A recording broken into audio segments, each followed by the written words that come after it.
Sandarabayantulebe oribashao.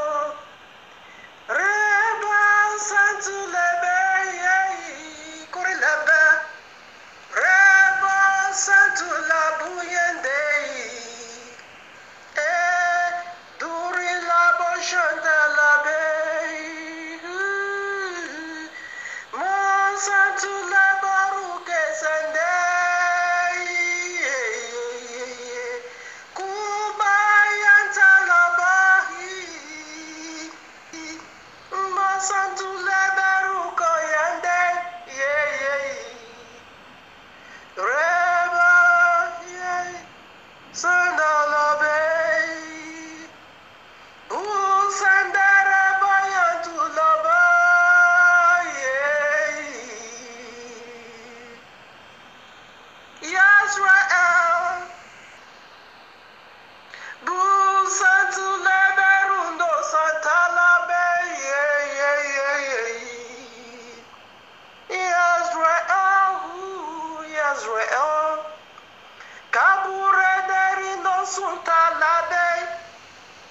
Israel, me Santa Lau.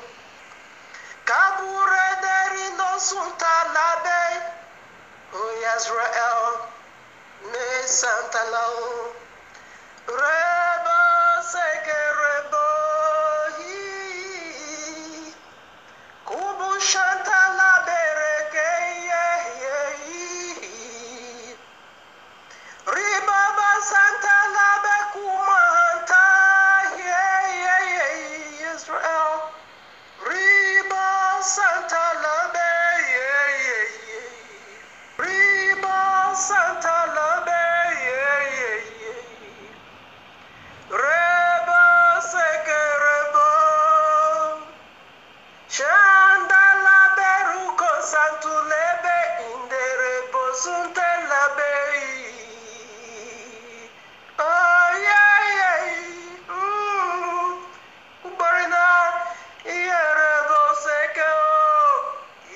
Zinde,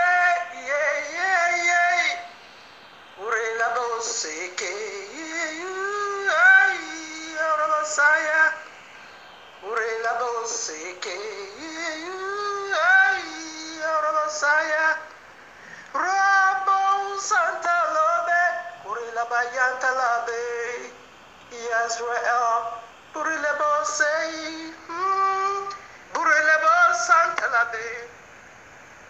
Burilebo Santa Labeya, Shandalabe Rundaraba Seke, Ima Santa Labe Reke Burena Yanda, Buseke Burila Mayata Labu Yandarabo, Yereko Santa Labe, Busentelebo Yantalabe. Don't break the edge, the serpent will bite. Don't break the edge, the serpent is gonna bite. Busanta la bureke sunde, isonta la buyanta la beye, idorobo sunde lima, don't put it down. Busanta la beyendere kuawa, buleyanta la buseke, mori burunde sandereya. Senduri mahanta la kuyende,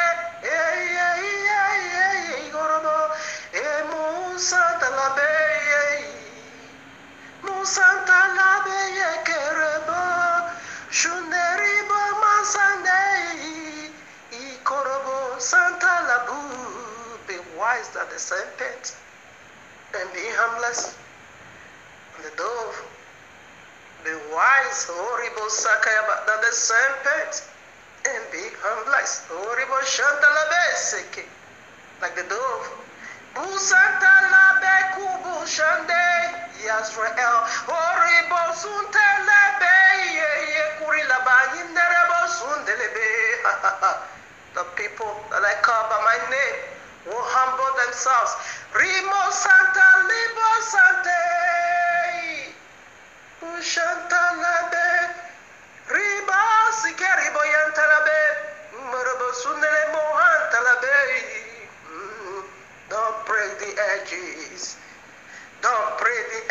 Iskarabasunte. Yeri Masanta Labe. Yeah, yeah, yeah. Yeri Masekerebo. Kaburi Layanto Lobe. Yeri Borita Lobo Seke. Masuteli Boriko Yanda. The serpent is an accuser of the brethren. Mama Daraba. Riba Sunelebo Yandarabo. Oshantalabe.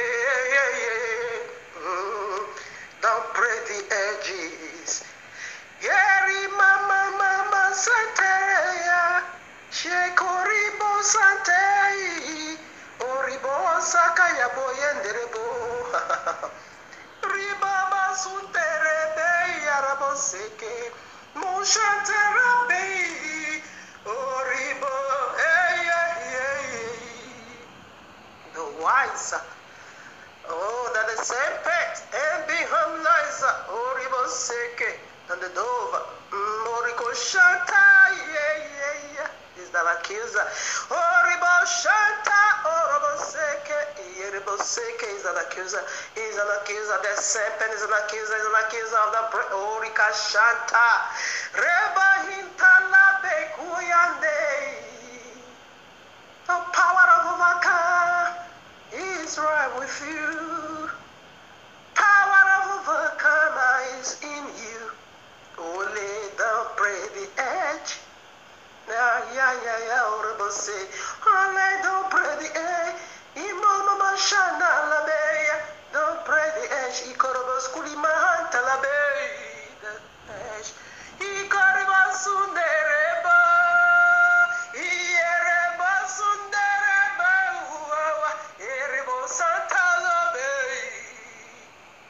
The dragon seeking for whom to devour. The dragon seeking for whom to devour. The people, like cover my name, is after them. If you know you are one, don't break the edge. Break the edge.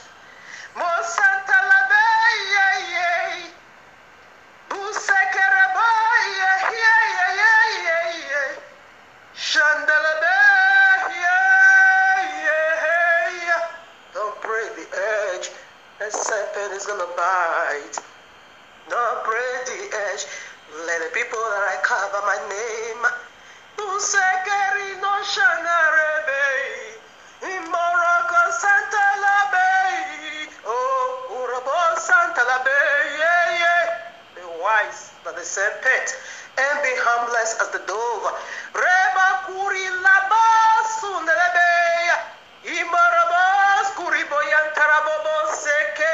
And by so doing you are prevailed. And by so doing that serpent will be shouted. Will be shot. He will be shot. That serpent will be shot. Rebo seke, rebo seke, rebo seke, rebo yandere koskilibas, kerebo yandere beya. Rebo Santa Labe, rebo sikaya boyende, imo santu lubu, yerebo Santa Labe, Musekeribo Santa Labe, Yahudi, Santa Labe, Kurila Boye, Yahudi, Masantu Lebe, Inorabo Sundeleya, Yahudi, oh, Yahudi, Yahudi, Santa Labo, Yahudi. No Santa Labe, Kurila Bon Santa Labe, oh Yahudi.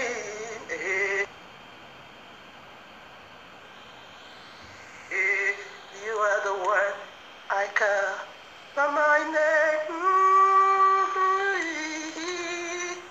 You are the one called by my great name, Yahweh, Uribo Seke.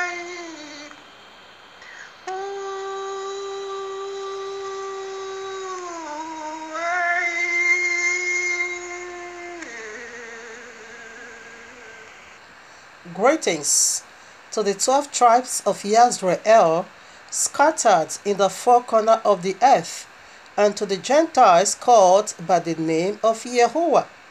Shalom, much love and prosperity attend you family, for you are the reason of our time like truth, because the time is simply near. Just as we see the days goes by, and so draw nigh the coming of Yahushua HaMashiach. Just as the Malach of Yahuwah said unto Yehukanai, the Revelator sealed not the prophecies of this book, for the time is near. Exactly what we are doing here, family.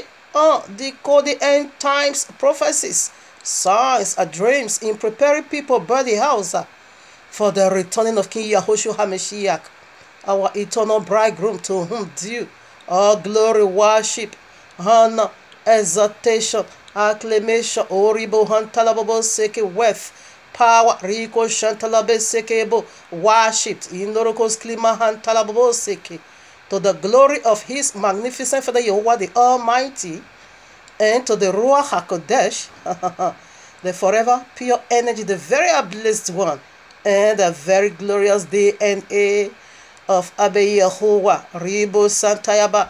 Yes, Abba Yahuwah, you have been worshipped in the temple of your handmaid.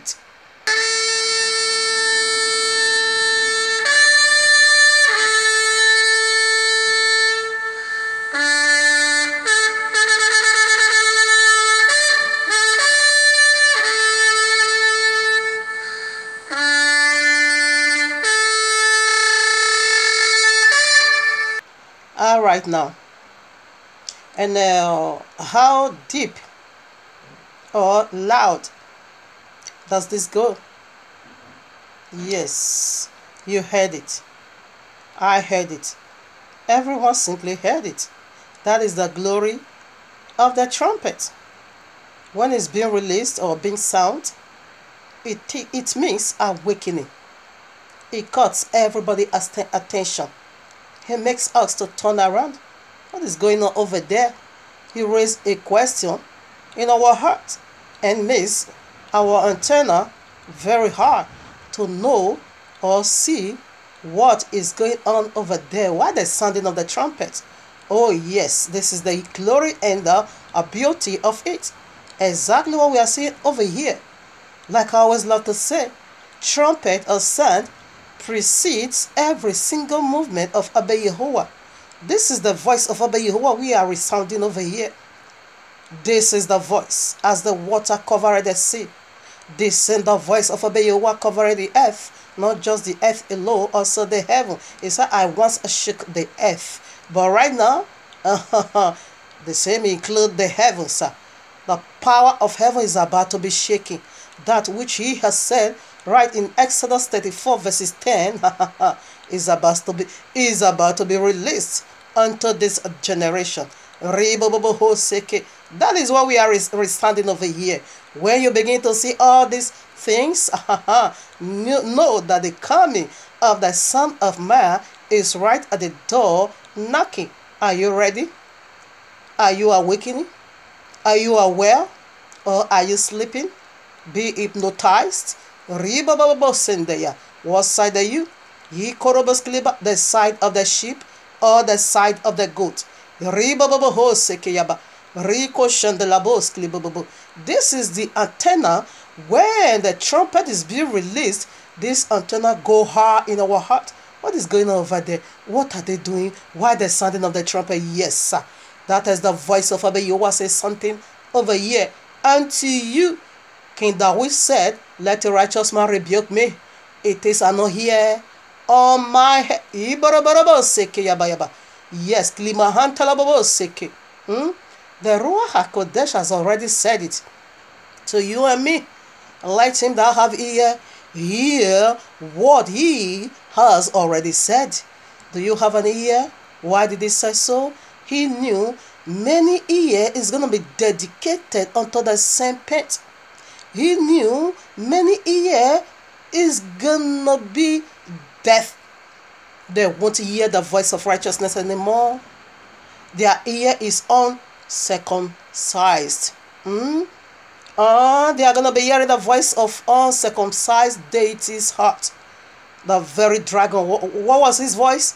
I have abolished the law. Genesis of 3. He done away with it. Third part of humanity today is resounding that voice of the dragon right in Genesis 3 again unto us. But glory be unto Yahuwah, who has never ever left himself without testimony. He left testimony within himself. That is the voice. That is why we can resound it today. The clear voice. The voice of righteousness said, until heavens and the earth pass away. Don't even think that I've come to abolish the law. No, to do away with it. No. Until heaven and earth pass away. That is the criteria, people. Wake up. Lest I forget the signs of the last days. He says something very, very deep over here concerning the people of the book. Are you one of us? Wake up and get life. You can't obviously believe that Watchmen, Yahoo, and Deborah did not pay me to do the intro for White It Out 4 to deceive the masses. The true Israelites are the so-called blacks, so-called Hispanics, and Native Americans scattered throughout the earth. The Judah team has an agenda to make all the tribes Hamite. Matthew 24:4 says, to take heed that no man deceive you. Hey guys, the gig is up. I'm not the real Jesus. As a matter of fact, the fella's name wasn't even Jesus. He had a Hebrew name. There wasn't a letter J until a few hundred years ago. With that being said, I have fooled the whole world into the biggest sham of all time. The name and identity of the real fella has been taken over by me. There are thousands of paintings of Jesus and they don't even come close. Jesus was the creation of the Roman Catholic Church, which served to replace the real fella who probably looked more like Morgan Freeman. But who cares? The truth doesn't matter. As long as you pay your tithes. Gotcha. Irebo se irebo. Imo se kereba ye o se irebo. Gule sande rebo nebo se irebo. Yerebo se ye. Yerebo ye nerebo se ya. Yerebo ye se irebo. In the very presence, Yerebo Seirebo, in the very presence of my enemy. Here, Oribo Yanderebo Seirebo, ye, Yerebo, ye, Seirebo, ye, ye. Prior to this, I got a precept. Revelation 12 now. Then I go. And the great dragon was cast out, that old serpent. Always remember that old serpent. It is the phrase, okay? Called the devil and Satan, which deceiveth the whole world.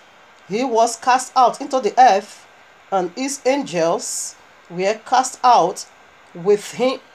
O serpent, O serpent, where is the old origin, or where is the origin of this old serpent? When he said old serpent, that is something that can be traced back to where it came from.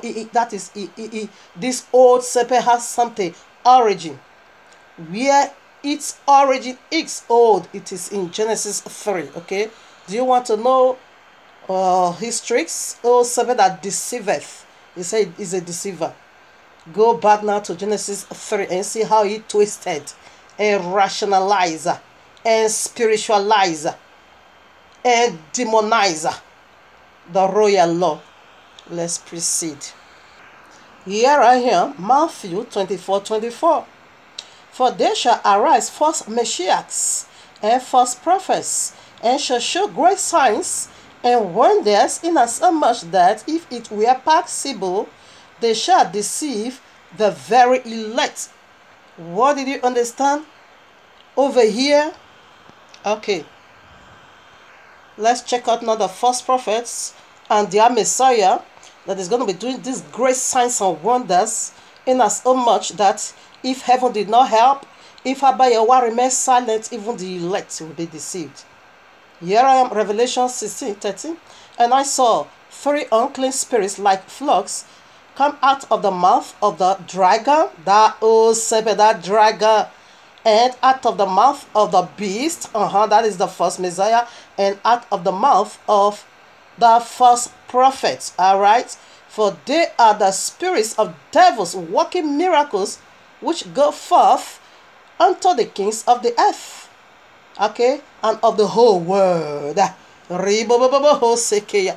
Miracles of devils. We proceed. Here I am, Revelation 30:11. And I beheld another beast coming out of the earth, and he had 2 horns like a lamb, and he spake as a dragon. Oh, sempe. And he exercised all the power of the first beast before him, and causeth the earth, and from them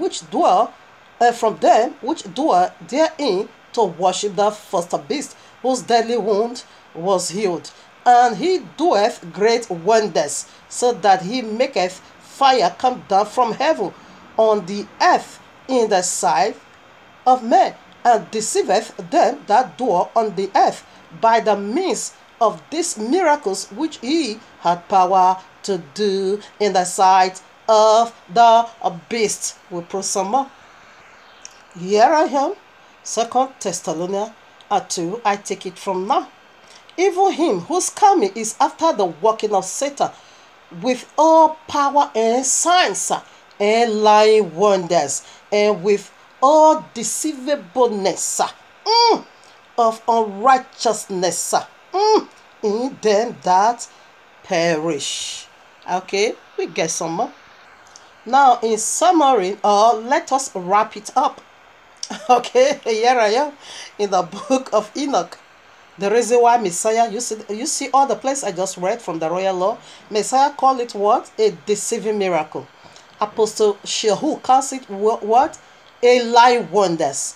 And Yehukanah calls it what? The mark of the beast miracle. And Revelation again, what did he call it?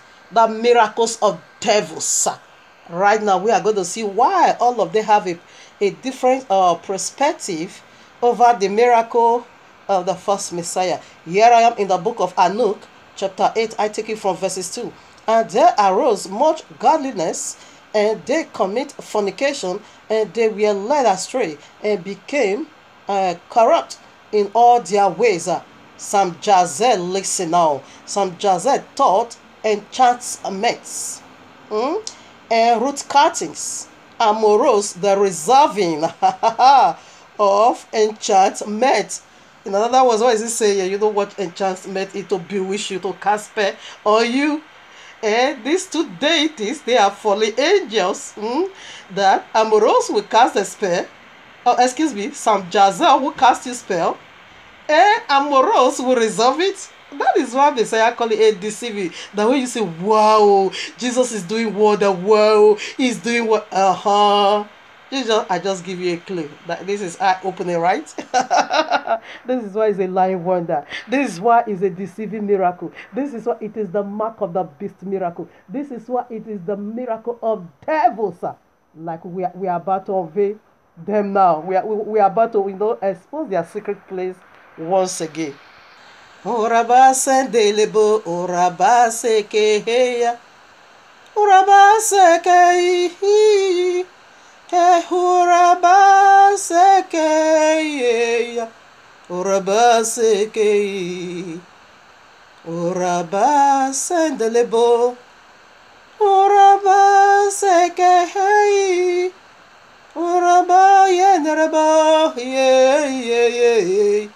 urabase kehi. Mishmekan and people, Yahweh are in the heavenly court a room of Abba Yehovah in retouching, consummation of this wonderful, breathful, life resurrection giving message. Life giving, yeah, it is a life giving message, resurrected back to life message. Oh, titled for you and me already by Abba Yehovah himself. The mysteries of serpent, part 2. Okay, we did the part 1 on the Shabbat. Okay, today we in consummation, in wrapping it up, it is the part 2. We take all the alphabet as you see it now, SERPENT, by His grace and by the power of the Ruach HaKodesh, we break it one by one. Okay, that is the first clip. Family, it is very much possible you meet with this part 2.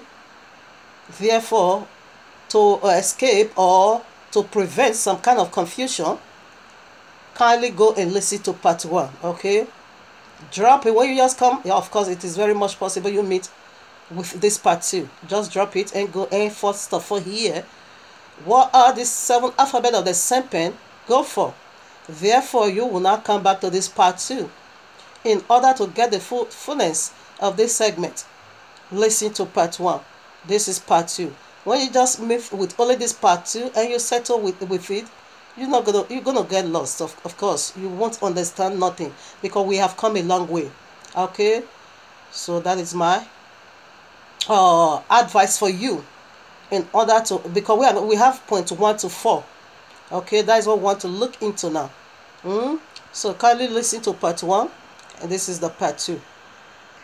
So right now, I will always love to set the stage with Deuteronomy, Devarim 32, 1-4. Give ear, O ye heavens, and I will speak, and hear, O earth, the words of my mouth. My doctrine shall drop as the rain, my speech shall distill as the dew, as the small rain upon the tender herb, and as the showers upon the grass, because I will publish the name of Yehovah.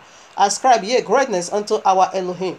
He is the rock, his work is perfect, for all his ways are judgment, a Elohim of truth and without iniquity, just and right is he.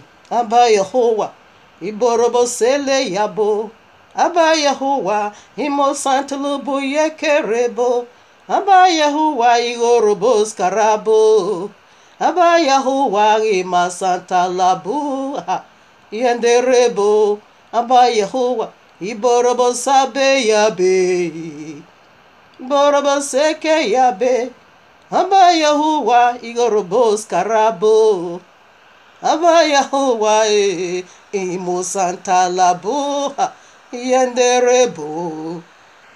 Yes, another table set right here. Okay, so we are going to look deep into what is the royal law for. How does it play out in our lives? Here I go.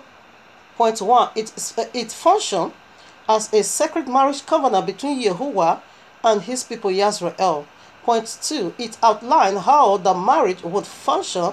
Its stipulations are what makes it a happy and a fruitful marriage. Point 3, it precepts to describe how the marriage would function. Point 4, it or what picture tells what marriage life would be like. Point 5, its judgment describe how each of the partners would relate to each other. Point 6, for either party to violate this agreement violate the marriage itself. Point 7, for the groom promised never to violate it because the groom is Abba Yehovah himself. He don't have the appetite to break his word. That is the reason why you can say with all confidence, I am saved. Heaven is my home. Why? Because his word are yea and amen. He can't break it. When it comes to breaking of his word, he's so powerless. He's so powerless. He can't do it. He don't have the appetite. He don't. Okay? That is why we can say we are saved. Not this mad Jesus, okay? That Shabbat is perpetual, and this last day is no more perpetual. It's not sun day, the day of sun, the day the Babylonians used to worship their sun gods. You see, is a crazy demon. So we bless Abba Yehovah for his faithfulness. So family, like you know already, I will keep doing what doing. Okay, because this is my life, and this is what I live for. And I'm doing it with passion because I love obeying the voice of righteousness, because I love following the instruction of righteousness. I will keep doing my presentation. like that of FBI warning. You hear a warning from above, just like that of FBI warning. Okay, now Abayewa review to redeem. Like I always love to say, I don't care how many view, how few. It is my boggling. The viewers is really really few. Yes, here is a sharp sickle. We are in the process of weeding out those things that is not needed. It is like the days of Noah. Many are called, only few is choosing. And this is what Abayewa is doing over here. Exactly. Scripture is being fulfilled. What happened? Abayewa refused to redeem. A man was in this vision downloading my message. He want to pervert it. He want to dilute it. He want to spoil it. You know, the Christian, they don't fear my father. They and I know many thousands of my followers, they are Christian. And they are not falling to repent. They are falling to spoil the vision again. Just as they have pervert the royal law. As they spoil the royal law and they not toss it in the garbage. You are also coming to spoil someone's effort. Abayewa won't allow you to do that. They are now beginning to know, oh, meaning these people that we are following, they are all Christians. I have close to 2,000 views. I don't do live message like you know. I still do uploading. I still upload. It don't send no notification to nobody.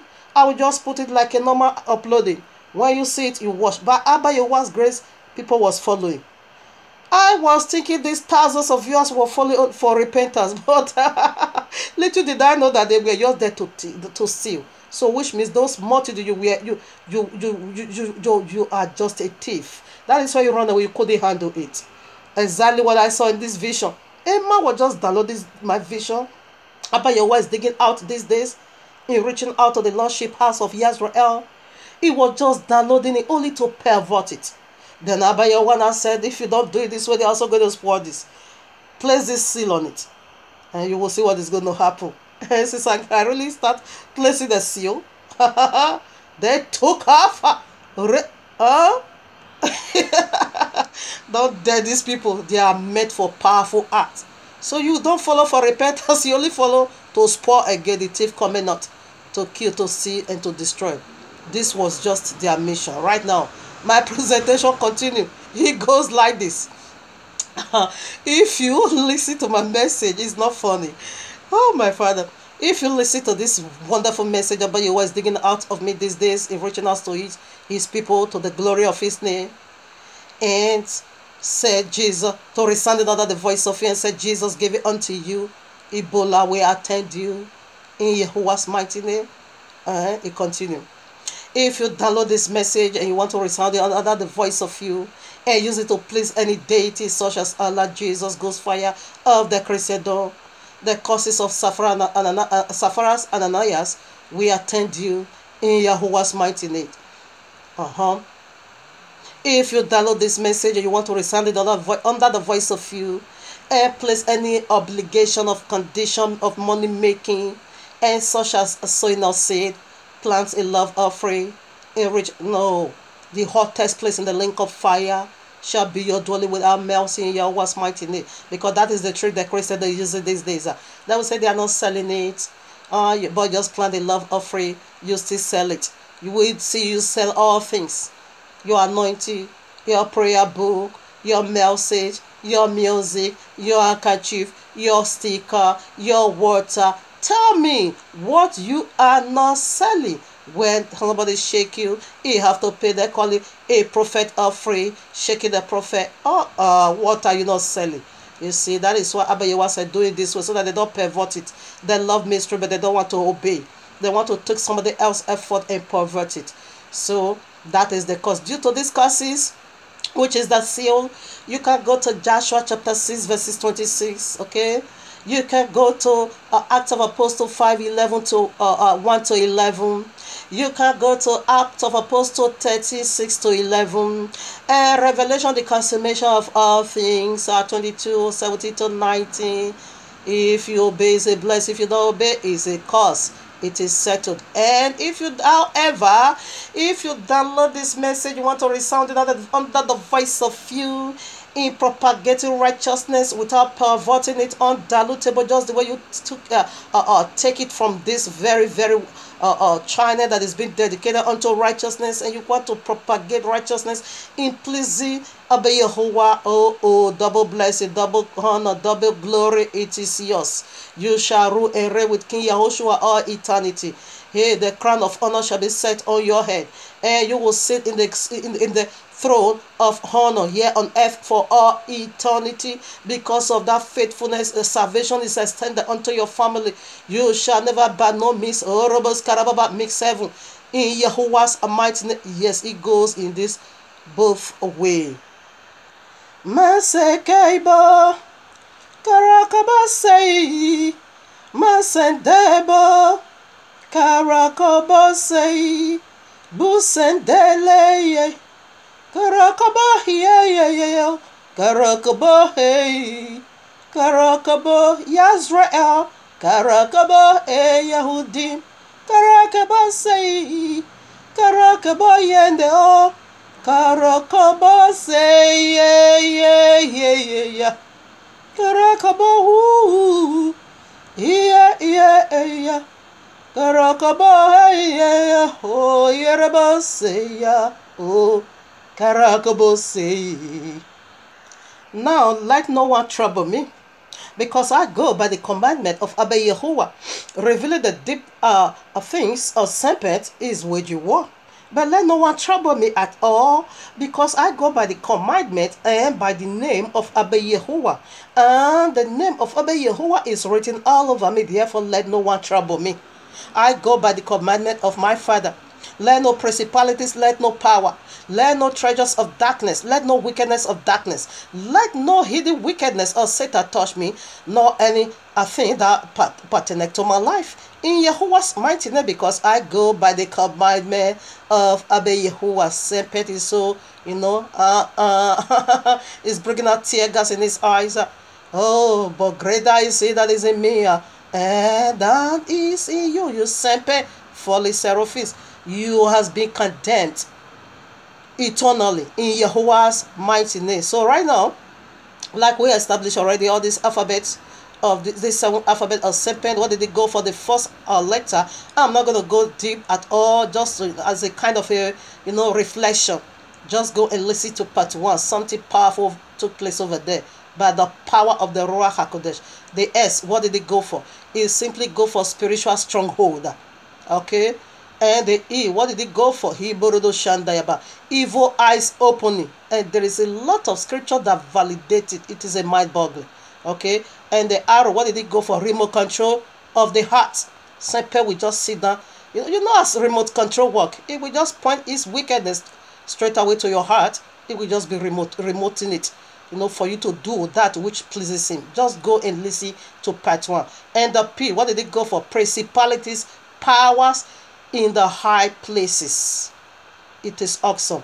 And E, what did it go for? Enslavement eternally, or early, or eternal. Powerful.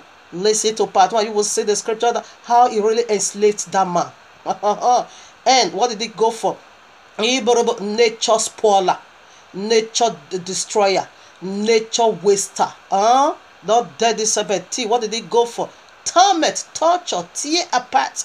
Listen to part 1. I just want to brief it unto you as a kind of a reflection over what took place in part 1. Just go and listen to it. I say it over here is so simple, but over there, it is fire for fire. It was just like the days of the true prophet Yeshayahu and the prophet of Baal, pure prophet. First King chapter 18. Yes, it was fire for fire. Okay, now we begins now with the first points.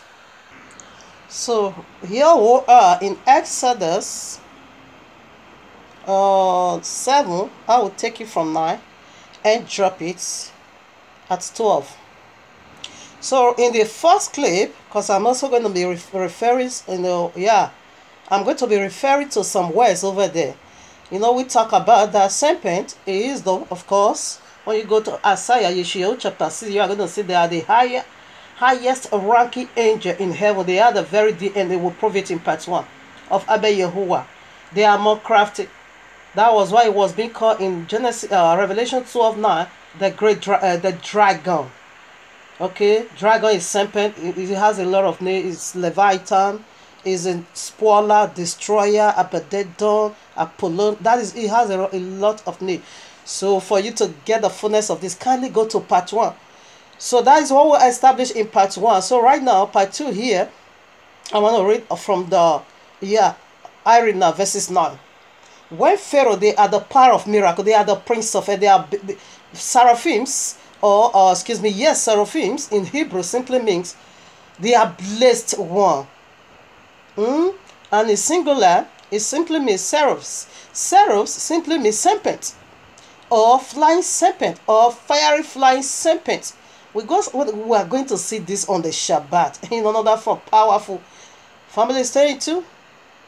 Shabbat vision.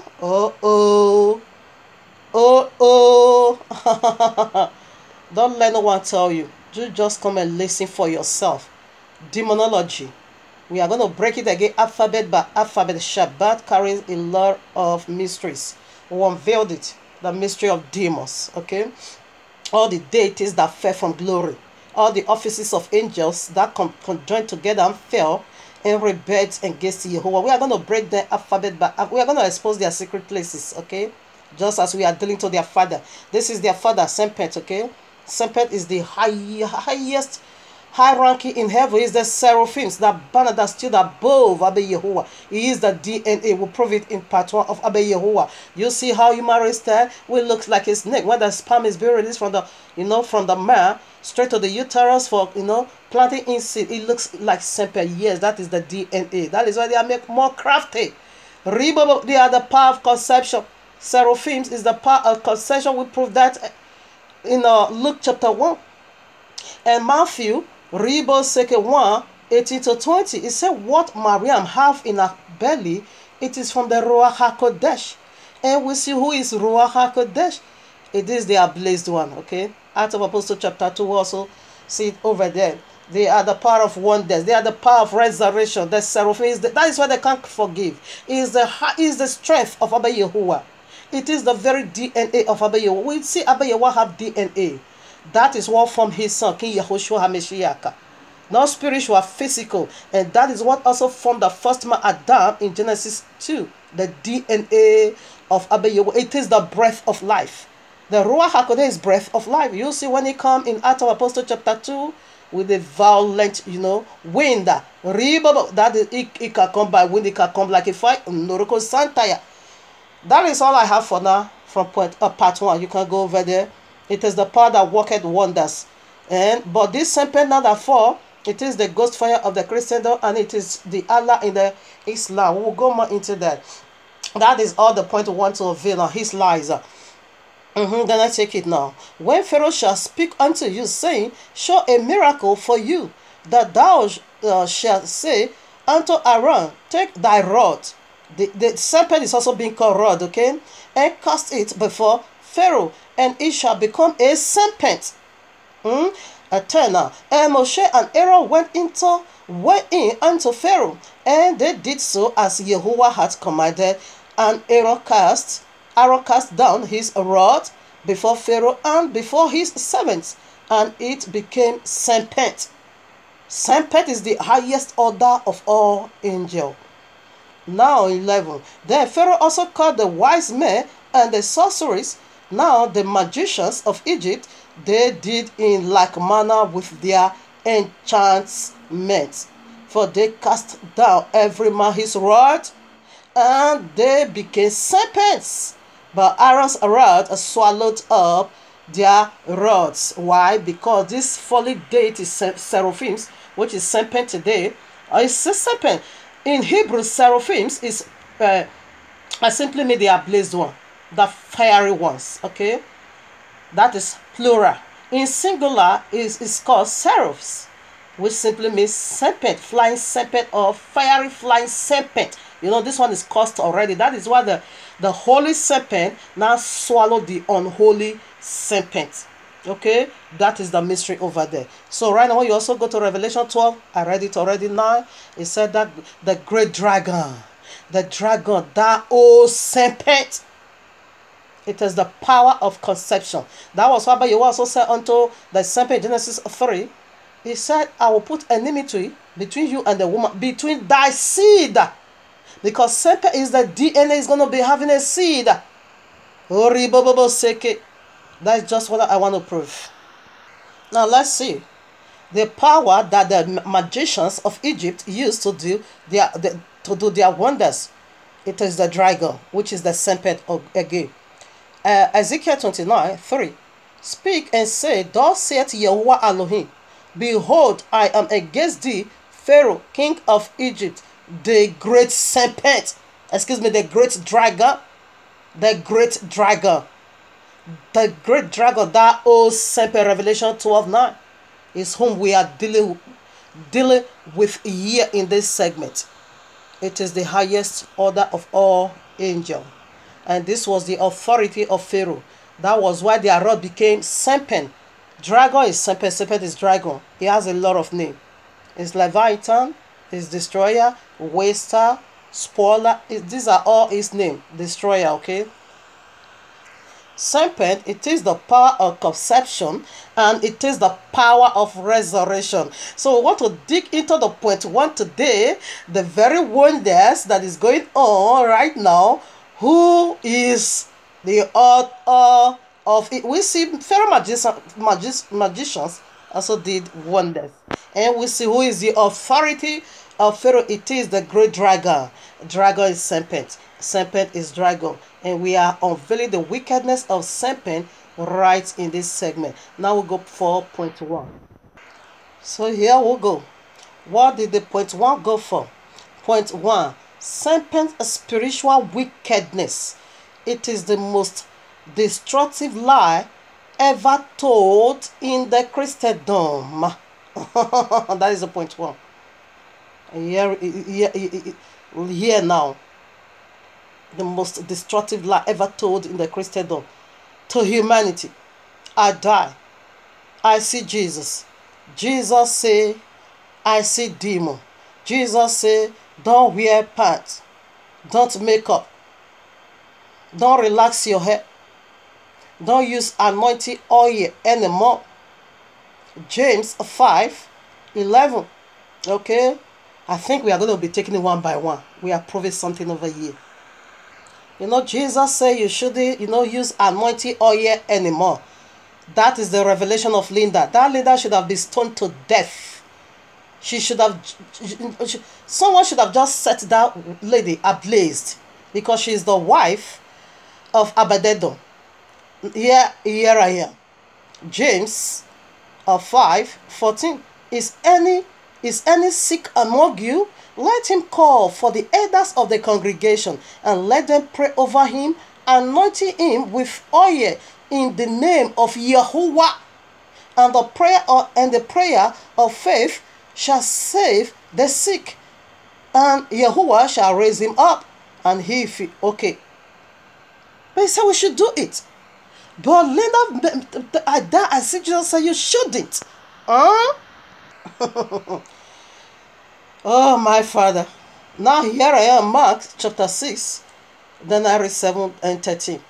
And he called unto, he's talking about the true Messiah. And he called unto him the 12, and began to send them forth by 2 and 2, and gave them power over unclean spirits. Now verses 30, let's see the power. And they cast out many devils, and anointed with oil many that were sick, and healed them. While they were going, Messiah gave them oil as a symbol. Oil is the symbol of the Ruach HaKodesh. You see the fallen seraphims, the serpent now begin to say we shouldn't use the symbol of the seraphims anymore. We should come for him. And that is the power that is going on in the Christian. Even though some of the Christians is still using the oil, but Linda said you shouldn't. The Jesus of Linda said you shouldn't. And this leader is pulling millions. She's pulling crowd of millions. Strong delusion. We proceed. And again, Linda also said another devil. That message, it is message that Jesus gave to Linda for humanity. You can just go and tap it later from Sierra Leone. You're going to hear all this nonsense for yourself. Now, what did Jesus also said to Linda? He said we shouldn't take Holy Communion anymore. Luke 22:19. So I read. And he took, he's talking about King Yahushua HaMashiach. And he took bread and gave thanks and brake it and gave unto them, saying, This is my body, which is given for you. Do in remembrance of me. That is why when you go to Acts of Apostles chapter 2, you are going to see the apostles of Yahushua HaMashiach were breaking this bread in remembrance of Yahushua HaMashiach every day. But Jesus of Linda, Jesus said you shouldn't do it anymore. The most destructive lie of the serpent ever told in the Christendom. That is what we are dealing into now. Here again, the miracle of Jesus, the serpent, they are all together in one stick. What did Jesus also say to Linda to tell humanity? Don't wash your feet anymore. For washing of feet now, it is evil. Don't do it anymore. Now let's prove them wrong again. Yahukanai, John 13:14-17. So here I am. John 13:14-17. If I then, your Adonai and Master, have washed your feet, ye also ought to wash one another's feet. For I have given you an example that ye should do as I have done to you. Verily, verily, I say unto you, the servant is not greater than his Adonai, neither he that is sent greater than he that sent him. If ye know these things, happy are ye if ye do them. And Linda that resurrected from the grave said, Jesus said you shouldn't do it. That leader should have been set ablaze. She should have just been set ablaze because she's deceiving millions today. She's pulling such a heavy crowd with this crap that came from the bottom, let's pray, from the loins of serpent. Okay? She should have been set ablaze.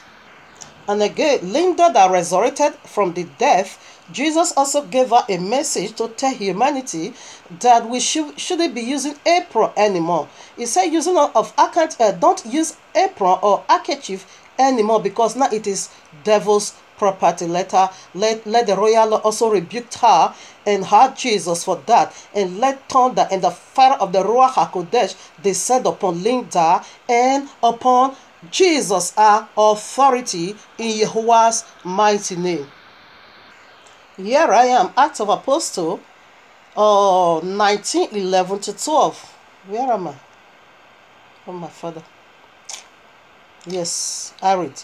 And Yahuwah wrought special miracles by the hands of Shaul, so that from his body were brought unto the sick handkerchiefs or aprons, and the disease departed from them, and the evil spirit went out from them. Okay, went out from them. let's keep going on. Where Abayawa commanded that this should be. Oh my Father, let me stop talking. Now you can also go to Mark chapter 5, take it from 25 down to 34. Malachi 4:2. So let me read the numbers. Here I am, Numbers 15:38. I read, spake unto the children of Israel, and bind them that they make them fringes in the borders of their garments throughout their generations, and that they put upon the fringes of the borders a robe of blue, and it shall be unto you for a fringe. Okay, right now, what Abaye was, this is what that woman of issue of blood touched, because every single man of Israel, you need to put this fringes of blue under your, in the edge of your garment, to remind you of the royal law and of Yahuwah's power of complete man. Blue always speaks about heavens. it speaks about the throne of Abba Yehovah. Exodus 24, the throne of Abba Yehovah is sapphire blue. And that is what Abba Yehovah tell every single man of Israel to be putting on their garments to remind them of his power. Blue. Blue speaks of heaven to remind you of heavenly power. That is exactly what that woman touched in Malachi 4:2. It said healing is going to rise from his wings. That was the wings in the garment of Yehoshua HaMashiach when that woman of issue of blood suffered 12 good years. As soon as she touched this French jar, as soon as she touched that French jar in the garment of Yehoshua, which is cloth, she received healing. Later said, no, Jesus, that leader should have been set ablaze. Here another message from Jesus and Linda, resurrected from the dead. This is the most destructive lie ever told among humanity in the Christian, from the Christendom now. Linda, Jesus said you shouldn't be using gold. That gold now, it is the property of the devil. Jesus said you shouldn't use gold anymore. Let the royal Lord rebuke Linda and Jesus for this very reason. So this is the reason why the deeper life, we all know they don't use gold. Call it gold now evil. Okay. Woe unto you that will call evil, that will call good evil and call evil good. Woe it is cursed. Revelation 1:12. And I turned to see the voice that speak with me, and being turned, I saw 7 candle, what? 7 golden candlesticks. 7 golden candlesticks. In the midst of the 7 candlesticks, one like unto the Son of Man, clothed with a garment down to the foot, and gathered about the pulp with a golden girdle. Even right in heaven, Messiah himself is using golden girdle, golden shard. The 7 candlesticks, you see the candlesticks, they are all gold. Leader should have been stoned to death or set ablaze. Here I am, Revelation 8, verses 3. And another angel came and stood at the altar, having a golden censer. And there was given unto him much incense, that he should offer it with the prayers of the saints upon the golden altar, which was before the throne of Yehovah. We, even in heaven, there is a golden altar. Every vessel over there, it is gold. Linda should have been set ablaze. Here I am, Revelation 21, verses 15.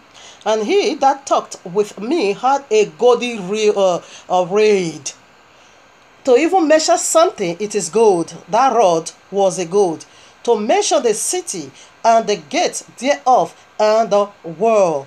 What are you going to say about this? Do you have anything to say about this? Now verses 18. And the beauty of the wall of it was of jasper, and the city was pure gold, like unto clear glass. Leader should have just been set ablaze, but leader is not the problem. It is the authority.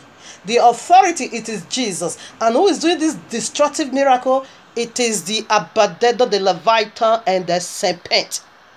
We see it already in Exodus 7, 9-12. You see that. The Pharaoh magician also cast their rod and it became serpent. Serpent is the power of wonder. In the Christendom today is the Beelzebub. It is the prince of demons. Okay. Now we march forward to the biggest of the biggest. We see already leader should have been set ablaze or stoned to death. Why? Because she's misleading millions or so. She's lying to millions of souls. And by your words, allowing all these things to be happening for you to know the authority of Jesus, it is destructive. Now, number 2. Still, we understand the same matter of Jesus. What is the point? The most serpent, most destructive lie ever told in the Christendom, it is I die, I raise up. Okay, now. I die. Jesus sent me to hell, and demon torment me and resurrected me back to life, and to tell you people That is the most wicked lie ever told. This is their spiritual wickedness. We have already seen the physical one, very easy to prove. But this spiritual one is a bit difficult, except you are being learned in the things of Yahuwah.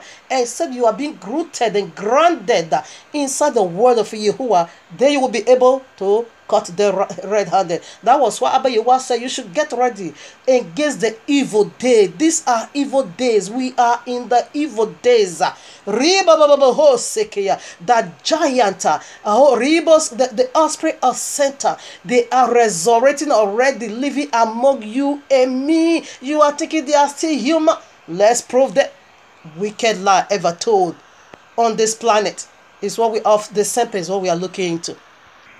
Here I am, Yeshayahu, the one you call Isaiah 19, chapter 8, 19 to 20. I read, and when they shall say unto you, seek unto them that seek unto them that have some familiar spirits, and unto wizard that unto wizard. Where is it? Where am I? And that murder should not a people seek unto their Elohim, for the living to the dead. Now 20.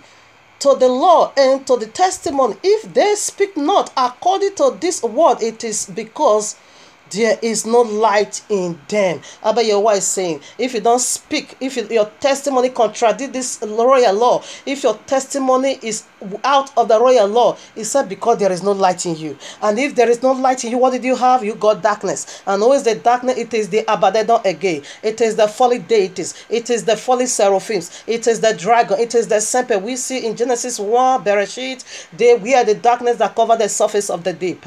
If said because there is no light in you, therefore you got darkness. Now let's run this race and avail their spiritual wickedness in all and all.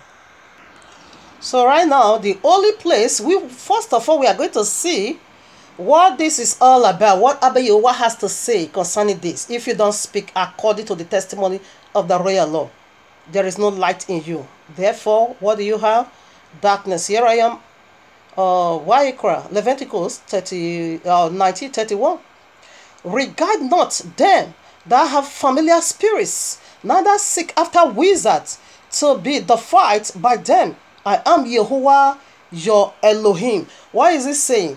He said you should not seek those that have familiar spirit. And what is familiar spirit? Familiar spirit, according to definition of the dictionary. What dictionary? How did they break it? It said a demon attending and obeying the voice of witch or wizard. And again, he said a familiar spirit, it is household servant. I go by this. Familiar spirit, that is the spirit that is familiar with you, your forefather from generation to generation. You knew them, is working with it, is household servant. And where this begins? Right in Genesis 3. There, the serpent knew the first man, and the first woman, he walked with them. And ever since, he is still walking with their offspring, with their children. He knew us, familiar. He's so familiar with, he knew us. A demon attending and obeying the voice of witches and wizards. And by Yahuwah said we should not consult them.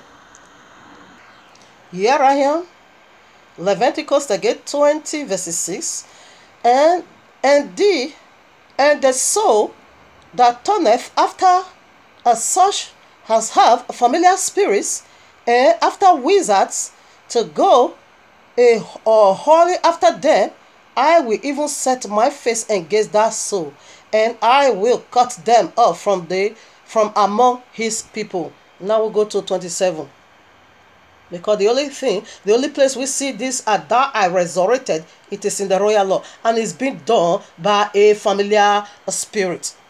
I die, I resurrected, and now say, don't do this. It is only by the power of darkness. We only from Genesis way down to Revelation, it has never happened. More than 12 people, according to the one that is being recorded in this royal law, more than 12 people resurrected by Messiah himself, all his apostles, even Eliyahu also raised the people from the Old Testament. None of them ever say we see this, or none of them. They are all mute about what is going on in the spirit realm. No one.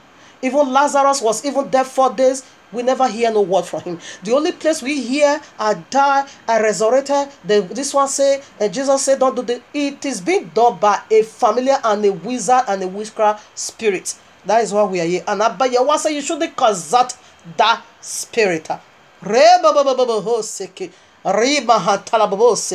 will tell you the ultimate death of familiar spirit. I started it already. It is the serpent. Again. Why? Because the very day they renounced Abba Yehovah, that was the day they died. Abba Yehovah cast them out from his heavenly down to this earth. Then that became a darkness that covered the surface of the deep. The day you will eat of this tree, you shall die. Serpent, it is the tree of the knowledge of good and evil, and it simply means death. That is the Abaddon, the angel of death. Why Ekra 20:27 now. A man also or a woman that hath a familiar spirit or that is a wizard shall surely be put to death. They shall stone them with stones. Their blood shall be upon their heads. It is very disgusting. Abba Yahweh hate you concerning the spirit of death, Abaddon or the serpent or the ghost fire or Allah, the spirit that resident in them. It is the Abaddon himself. It is the serpent. You consulted the spirit, the serpent. That is what they call ghost fire. It is the serpent. Here I am, Deborah, Deuteronomy 18, 9-11. Because it is an abomination unto Abba Yehovah. You consulted the folly deities. Let me just take 11. You can read it all. Or should I? Okay, let me take it. When thou art come into the land which Yehovah thy Elohim giveth thee, thou shalt not learn to do after the abominations of these nations. There shall not be found among you anyone that maketh his son or his daughter to pass through the fire, or that useth divination, or any observance of times, or an enchanter, or a witch, or a charmer, or a consulter with a familiar spirit, or a wizard, or a sorcerer. Or a necromancy, excuse me. Necromancy simply means consulting the spirit of the death, which is a gay Abaddon, the fallen seraphim. Now, what are we saying over here? The only place this thing that is going on in the Christendom, that the most wickedness of all, I die, I resurrected, Jesus cast me. They will say, Linda, all of them. This one is general now. Jesus sent them to the bottomless pit, like Daniel. Daniel is their father. I think I'm going to put the picture of that one also, because the one I did before, if you really want to know how wickedness, the wickedness of the Christendom is, you can go to one message I did by the power of the Ruach HaKodesh about 6-7 months ago, I think so, titled JC and Christian Spiritual and Physical Witchcraft. It is part 1, to just listen to it. You're going to get all the fullness of it, because I'm going to be taking from there also and throw into this. Okay, so in that segment I use the picture of Linda. So right now Linda is the wife of Abaddon, is their mother. So in this one I'm going to use that of Daniel. They call him Daniel. I don't know what is his name. It's from Onitsha or so. He died in November 30th 2001. Is their father. That one told another biggest of the biggest. Oh no, it's mind-boggling. But in a nutshell, these are the spirit that is working in these people.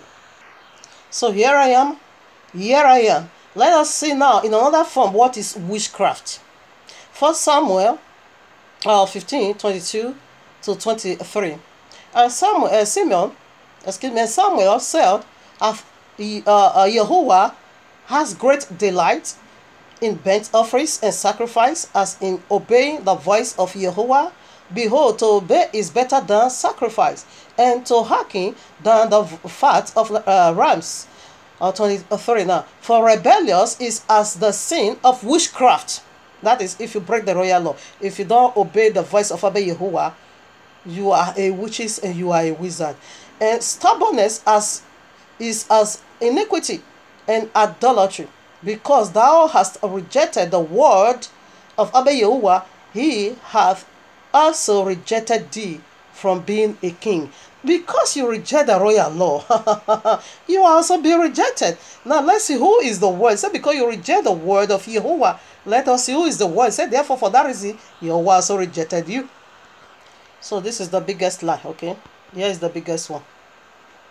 This is their father. The very biggest lies ever told. Destructive lies ever told in this planet. It is Jesus.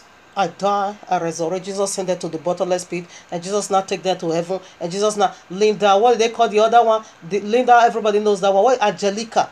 These are satanism movement. Now I read John 1:14, and the word was made flesh. He said unto us, because you reject the word of Abba Yehovah, therefore Abba Yehovah has also rejected you.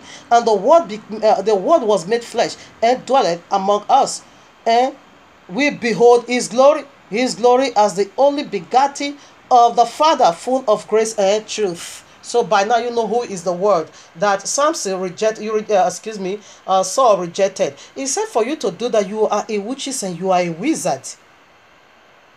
You are a witches and you are a wizard. And what is witches and wizard? What he said, because of the sins of stubbornnness, it is as of iniquity.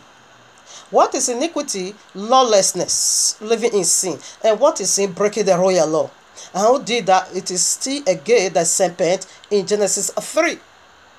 He is the witches and wizard that is working in you. He is the dead. He is the familiar spirit. He is the necromancy.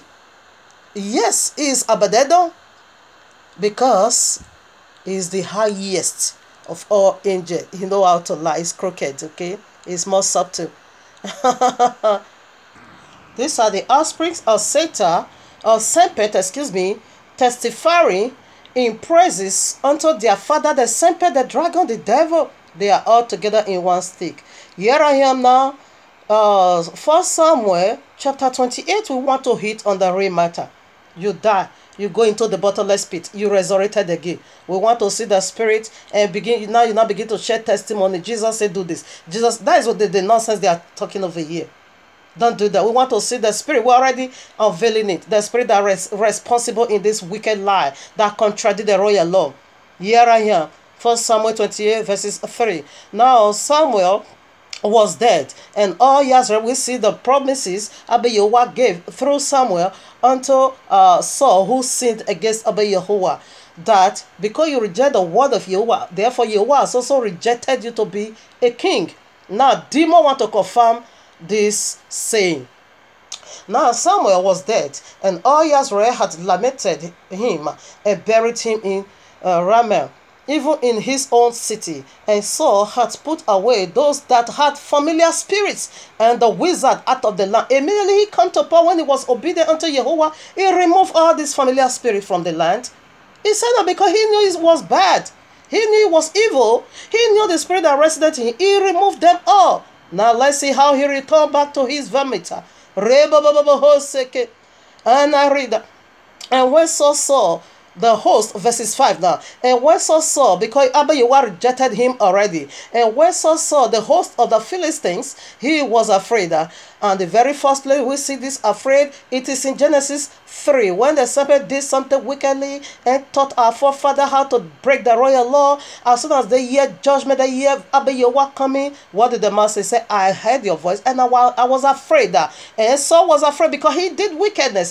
That fear over the it is the serpent himself again. And it's hard because he will plant fear into you to make you to do some silly things, to make you to do some stupid things. He was afraid, and his heart greatly troubled. And when Saul inquired of Yahuwah, and Yahuwah answered him not, neither by dreams, nor by Urim, nor by prophets. Then said Saul unto his servant, seek me a woman that hath a familiar spirit. Now, Saul, the people you destroyed from the land, you are returning her back to your vomit, that I may go to her and inquire of her. And his servant said to him, behold, there is a woman that hath a familiar spirit at Endor. We are going to see the only resurrection done by a witchcraft or a witch or a wizard or a familiar spirit or necromancy spirit done in the royal law that came to testify to confirm the royal law. It was being done by a wicked spirit. This is only where we found this account.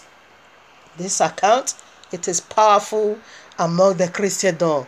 I die. This is the biggest of all. Actually, this man died. I'm not disputing that. But who is using this body? It is the Nephilim. It is the fallen angel, because they need body to walk with. Daniel, as we are talking right now, it is in the bottomless pit. Because when you enter there, you can't come out, excuse me. You can't. A gulf is already been set. When you enter there, forget it. You are not coming out until the day of judgment, the resurrection of the wicked. That is where Daniel is going to ascend. Daniel dead, but who is using that body now? It is the unclean spirit to bring in wicked testimony to deceive the elect. Now I take it at verses 8 now. We see he consulted a familiar spirit at Endor. And Saul disguised himself and put on another raiment, and he went, and 2 men with him, and they came to the woman by night. You know, they always do wickedly in the night. And he said, I pray thee, divine unto me by the familiar spirit. Jesus is familiar spirit. Allah, that goes for that is the serpent we are talking about over here. And bring me up. Bring me him up, whom I shall name unto thee. 9. And the woman said unto him, behold, thou knowest what Saul hath done. But Saul is the one standing over there. How he hath cut off those that have familiar spirits, and the wizards out of the land. Wherefore then layest thou a snare for my life, to cause me to die. And Saul swore to her, by Yahuwah, saying, as Yahuwah liveth, thou shalt no punishment happen to thee for these things. You still using the name of Yahuwah in vain. 11. Then said the woman, whom shall I bring up unto thee? And he said, bring me up Samuel. It is appointed to die but once. After that, it is over. But here, a familiar spirit is about to be resurrected. It's going to resurrect somebody. A holy man of Yahuwah. Abadedo. Serpent. Most destructive lie ever told. Okay, I pray. And when the woman saw Samuel, he cried with a loud voice. You don't see them Christian, you know, man? Ghost fire. When they are saying receive ghost fire, they are all screaming. They are all shouting. Because their spirit has got something bigger than them in the spirit, right? But you would think they are in the spirit. Of course, they are in the spirit of the death. Necromancy spirit is moving powerfully. She's screaming. And this is what we are seeing the Christian, the screamer. Receive ghost fire. Don't dare these people. They are made for the many false prophets that have already come with great signs and wonder to deceive. This is their great signs and wonders to deceive even the very elect. I myself was being deceived, polluted by this wizard called Danny. I believe the testimony, but I never knew it was false, fake. Demon is the one testifying now. Demon is the one that entered that dead body and now come back to life and said, I'm raising. Jesus raised me. How can you die? You celebrated Christmas because he was going for festivities. Christmas, do you know what that is? Paganism. Celebrated the knowledge of good and evil, the tree of Christmas, the knowledge of the tree of the evil, the good and evil, the tree of death. The Christmas tree, the royal law condemned. That is what Daniel was celebrating. He bought goat and the rice. He wanted to go and deliver it to his father in his village. Then he got an accident. He died. Keep his son dead, the greatest abomination in the royal law. Angel meet up with you as you die. They will do great signs. You see the testimonies everywhere. But he told a lie. When you listen and you really go into his testimony, now demon entered this body already. Testimony. They will do great signs and wonder. This is their grace. This is the one that got me polluted. That wicked demon is the greatest of all. Their father, it is about dead done. Demon is raising and living among us today already. But they said it's a miracle. We proceed. And when the woman saw Samuel, she cried with a loud voice, and the woman spake to Saul, saying, why hast thou deceived me? And meanwhile, this woman, you are the one deceiving Saul over here, but he said they can accuse her of the brethren. You are the one deceiving him by raising a demon, but you said he is the one deceiving you. For thou art Saul. Now 13. And the king said unto her, be not afraid, for what sawest thou? And the woman said unto Saul, I saw gods ascending out of the earth. Where is our Elohim? God means Elohim. It's up there. It's not on earth. This one is coming out of the ground. In your belly shall that go. You shall eat the dust of the ground all the days of your life.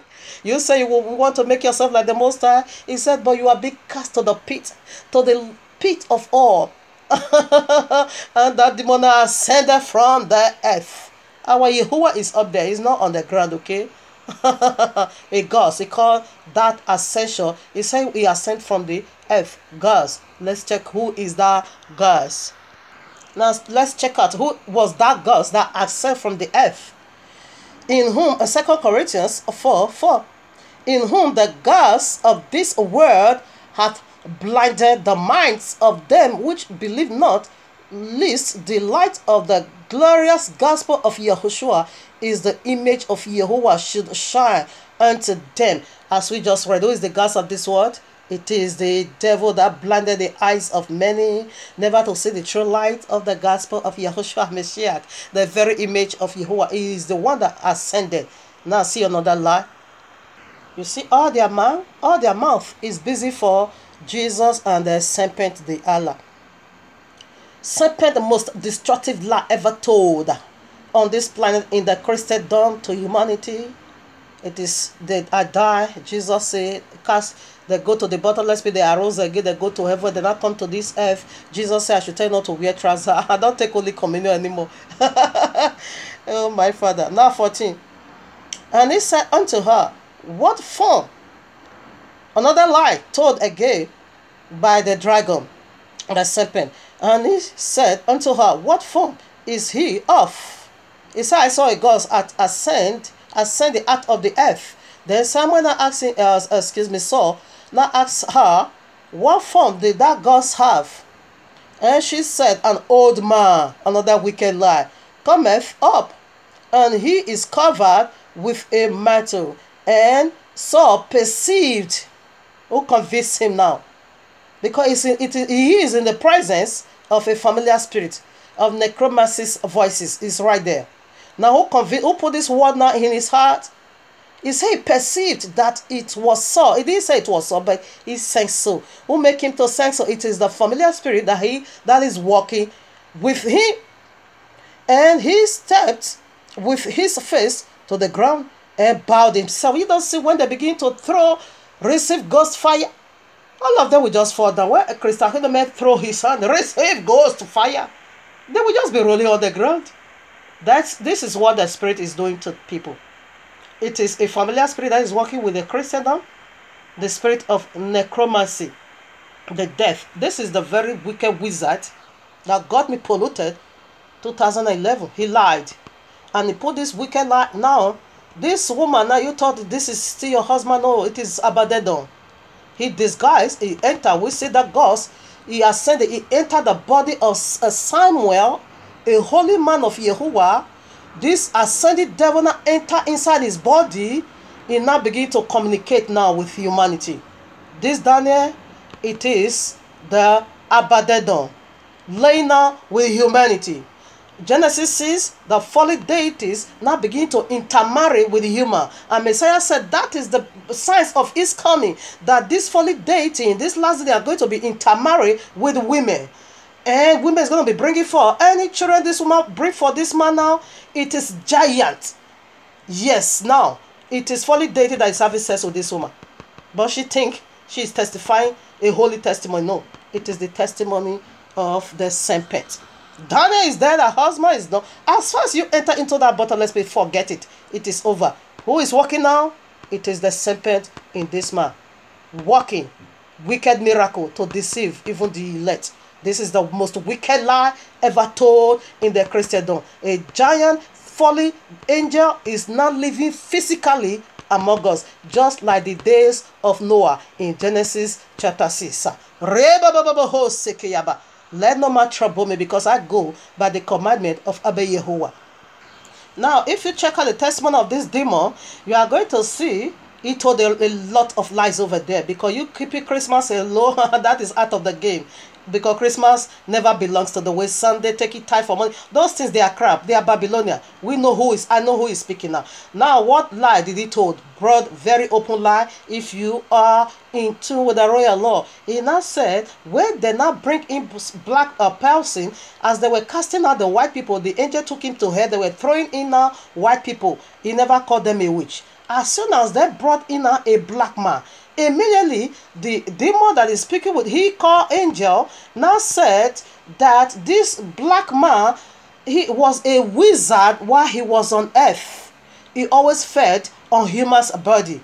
That is why as he come here into the bottomless pit, he's going to be eating his body, his flesh, all eternity. And I said, then you are a big liar.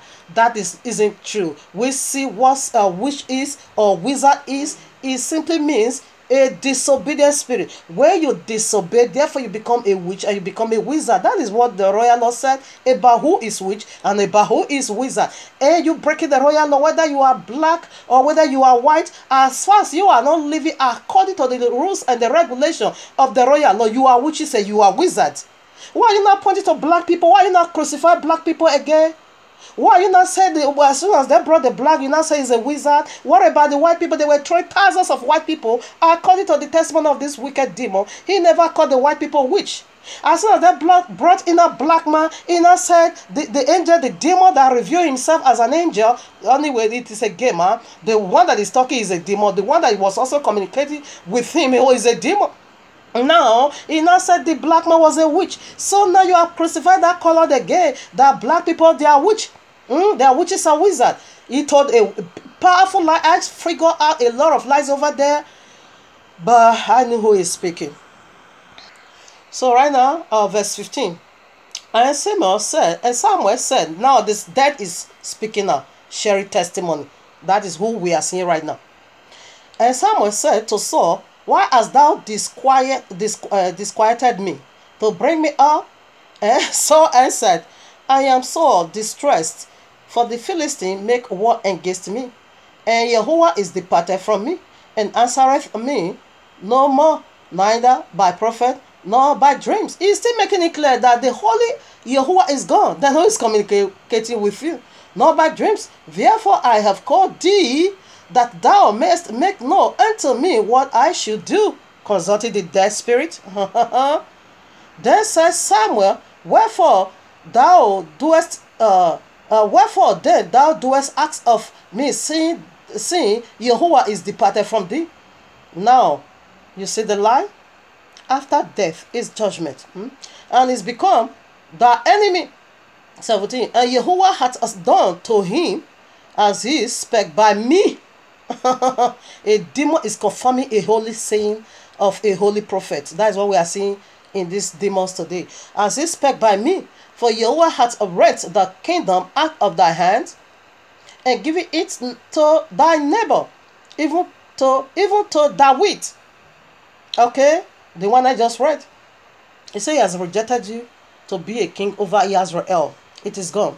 Okay, so a demon resurrected from the pit now begin to testify or confirm a holy testimony. Now 18, because thou obeyest not the voice of Yehovah, which is Yehoshua Mashiach, the word, nor execute his fears with upon Amalek. Therefore hath Yehovah done this unto thee this days. Now hear what he said now.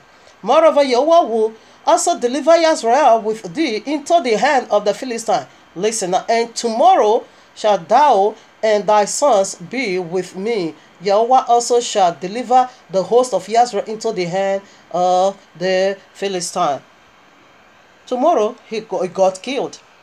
He died. Saul died as he went into the battle. Saul and his son Jonathan, they died.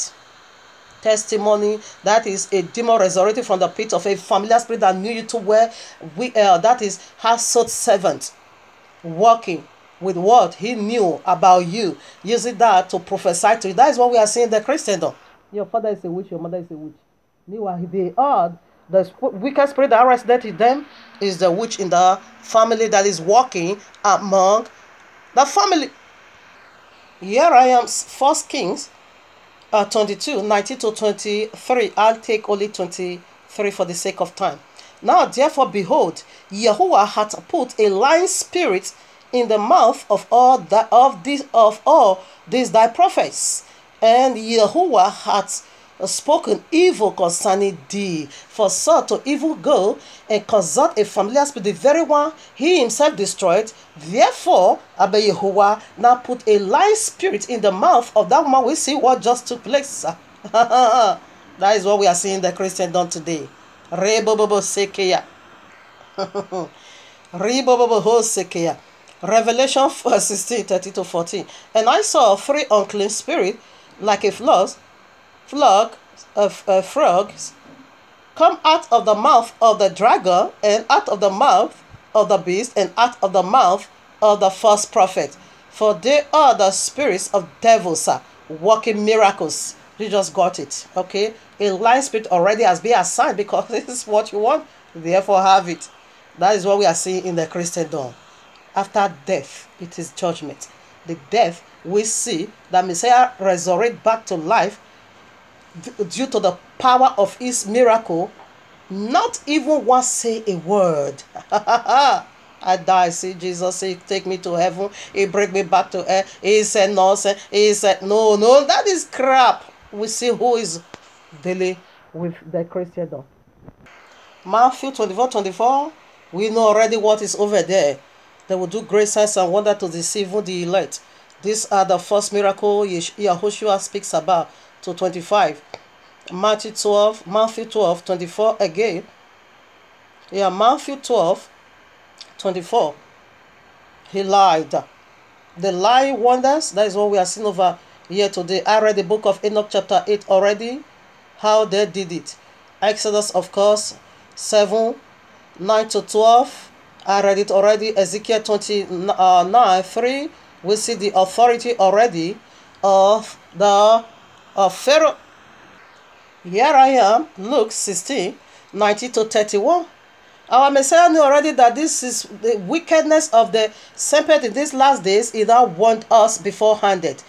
I read, now there was a certain rich man, which was clothed in purple and fine linen, and felt luxuries every day. And there was a certain beggar named Lazarus, which was laid at his gate, full of sorrow, and desiring to be fed with the crumbs which fell from the rich man's table. Moreover, the dog came and licked up his soul, and it came to pass that the beggar died, and he was carried by the angels into the bosom, Abraham's bosom. The rich man also died and was buried. And in hell he lifted up his eyes, behold, be in torment, and seeth Abraham far off, and Lazarus in his bosom. And he cried and said, Father Abraham, have mercy on me, and send Lazarus that he may dip the tip of his finger in the water and cool my tongue, for I am tormented in this flame.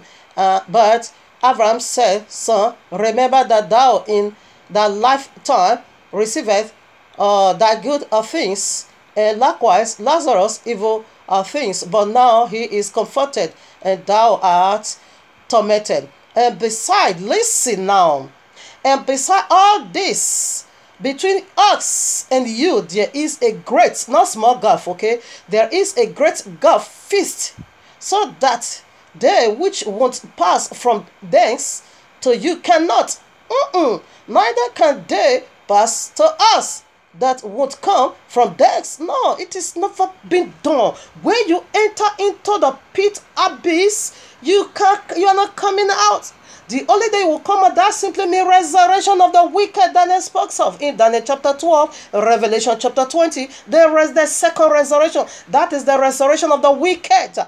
You are only waking up to face judgment, not for you to come and be totally trash. Messiah knew already the devil is going to use this wickedness to deceive a lot of souls. That was why he warned us before undead that you shouldn't.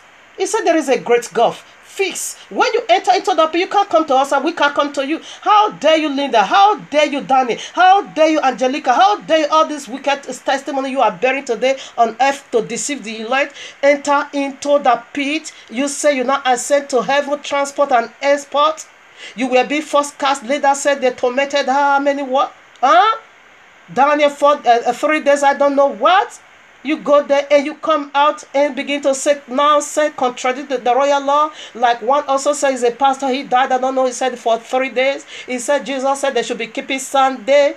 What? I was there to challenge that one.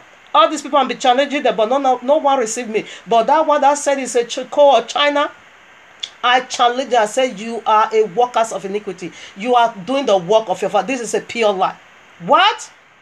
That one say all kind of crap that I can't even go into because I don't have time for that now. So I have so much to talk about. And I said, what? Where is it found the royal law that Jesus said you have to be keeping Sunday? The true Messiah kept the Shabbat. The true Messiah kept the Shabbat, and all the apostles, because he said Shabbat is a perpetual covenant.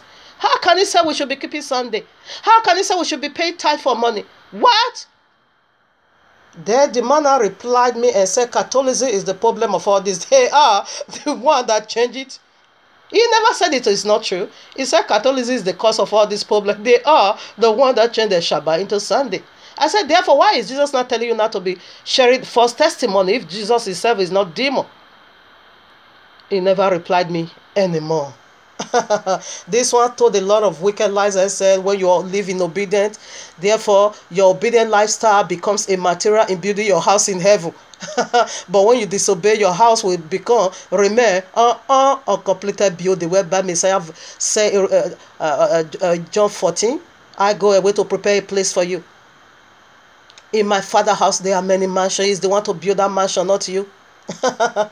You see, this is the wicked lie ever told. And this wicked Daniel, that he also said, where I just read, Jesus said that the request of the rich man from the hell is being granted unto this generation. What? The royal law said you should not speak to the deaf. Don't consult the deaf. Why should this prayer of the deaf be answered by holy Messiah? That wonder we shouldn't speak at all. We shouldn't have nothing to do with the deaf. Oh my Father. Riba Sekeya. This is one of the most wicked lies ever told on this planet Earth. I die, I resurrected. That would be a contradiction. Because he himself said we shouldn't believe that spirit at all. A great gulf is already being set. You can't come there, we cannot go there. Now this wicked Daniel is not saying, Jesus said the request of the rich man from the bottomless pit is being granted. Really? Abayowa said a prayer of if you close your ear, it's a prayer of a sinful man, or if you close your ear to the royal law, yes, as he said in proverb. He said your prayer is an abomination to me. The deaf, it is a double sin. While he was on earth, he closed his ear to the royal law. Now that he died, he have a time to speak to the author of life, and the author of life will honor a prayer of the dead man from the bottomless pit. You lied. Then Father Havran said it is not possible, okay? They have the royal law. They have the prophet. Let them listen to them. If they don't believe those ones, because the royal law is more authentic than you raised from the dead. It's more powerful. The signs of it all. It is until the heavens and the earth pass away. So if you reject that, therefore this one is not important. Okay. Here we are, Ecclesiastic 9. I'm taking it 5 to 6. For the living know that they shall die. For the living know that they shall die. But the dead know not anything. When you are gone, when you are past, we were like me. I came from heaven. Let me be referring to myself. But now it's a poor reflection that I don't even know how heaven looked like. But I came over from there. The same thing when you are exit out of this earth, it is over. He said, the dead know not anything, neither have they any more a reward, for the memory of them is forgotten. Also their love and their hate and their envy is now perished. Neither have neither they any more a portion forever in anything. Okay, that is done under the sun. When you are dead, it's over. It's finished. It's a transaction. You transact out of this world into another world. Let's get the precept before we comment on this. Now, that same place is Ecclesiastic 9. I'll take 10 now. Whatsoever thy hand findeth to do, do it with thy might, for there is no work, nor a device for knowledge, nor wisdom in the grave. No! You don't walk anymore in the grave. When you are there, you are just waiting for just one thing. One thing, if you make it to heaven, in the bosom of Abraham, you goes to heaven. From the bosom of Father Abraham, you goes to heaven. If you enter into that pit where all these mad people is going, you just wait for just one thing. The resurrection of the wicked. That is all. You can't walk when you are there. Can you tell me Samuel? Prophet Samuel walked already. He has finished with this earthly job already. Now he transacts into eternal. Now, of course, he's a prophet of Yahuwah, coming right back again in the last days to work for his maker for all eternity. He can't continue while he was still in the grave. You resurrected and say, come on. No, that is not his demo. The royal law says so. Now, Psalm 5, excuse me, where is it? Psalm 6 verses 5. Psalm 115 verses 17. Psalm 146 verses 4. About the dead. Isaiah 38, 18. Job 7:9 to 10. Ecclesiastic 12, 7. Genesis, 2, 7. Revelation 1:18. Job 33. John 5:28 to 29. Okay, let me see what they are. Okay, now I read Psalm 6 verses 5. For in death there is no remembrance of thee. In the grave who shall give thee thanks? What is this talking about here? When you die, exit out of this body, the job of this primary earthly service, it is over. It is gone. When that job is going to be resumed, if you are righteous, you die in the bosom of Father Abraham. Therefore, it will be in the first resurrection that you continue worshiping Yahuwah, giving him thanks, do his work for all eternity. But whereby you die in the belly of the serpent, you are only going to be resurrected to face eternal judgment. Prophet Samuel finished his early job already in this first time. It is over. You can't say you resurrected. No, that is a pure lie. Of course, we knew who responsible over that. We know. Now I read Ecclesiastic 12 verses 7. Then shall the dust return to the earth, and it was as it was, and the spirit shall return unto Yahuwah who gave it. How does the spirit is returning back unto Yahuwah before Messiah come? This is the Old Testament saint. How did the spirit return back unto Yahuwah? That was the bosom of Father Abraham. The flesh, as soon as Samuel died, his flesh rust. It returned back to the ground. It's over. It's useless. It's no more needed. Which one is needed? It is the spirit. And that spirit, this is how he returned to Abba Yahuwah in the bosom of Father Abraham. It will be there until Messiah come, because until Messiah come, no one enter heaven. We see that in Matthew 27. As soon as he resurrected, the Old Testament saint also resurrected. And we see how he did that in the Gospel of Nicodemus from chapter 12 to 20. That the two sons of Simeon, Leontius and Chorino from Arimathea, they came to testify exactly what we are saying from the royal law. None of them said this or that. No. They only testify the signs of the cross, 3 days and 3 nights, what took place in hell. That was the only testimony they shared. How in those 3 days and 3 nights, that 3 lights appeared. That this is how he moved every single one in the bosom of Father Abraham, right from Father Adam, Genesis, from Father Adam, way down to Yehokanah, John the Baptist. How he moved out of them straight away to the heaven, and Son now came down here on earth to share the testimony. That was what they said. Now Jesus take me to the pit of whatever, and take me to whatever. He said you shouldn't, take Holy Communion anymore. So the Spirit, it is the breath of living. Genesis 2:7. When he breathed into the man, he now become a living, be the first man. And Revelation 18:1, Yahushua said, I was the one who was dead. Now I'm alive. I hold the key of death. It's in his hand. How did he hold it? It's just what I said. Him alone is the one that holds the key of death. You see, when he resurrected back son to life, is to share his own testimony. Not the testimony of the mark of the beast, okay? Jesus said this, and Jesus said, don't take anointing oil anymore. It's not evil. Don't use gold. No, those are nonsense. That is not his testimony. Here I am, Job 21:32. Yet shall he be brought to the grave, and shall remain in the grave. So let's see how Yehoshua hold the key of death. You shall remain in the grave as you die. They were all remaining in the grave. Let's see, until he comes. Okay. John 5:25. Verily, verily, I say unto you, the hour is coming, and now is, when the dead shall hear the voice of the Son of Yahuwah, and they that hear shall live. This is how he hold the key of death. He did that with Lazarus.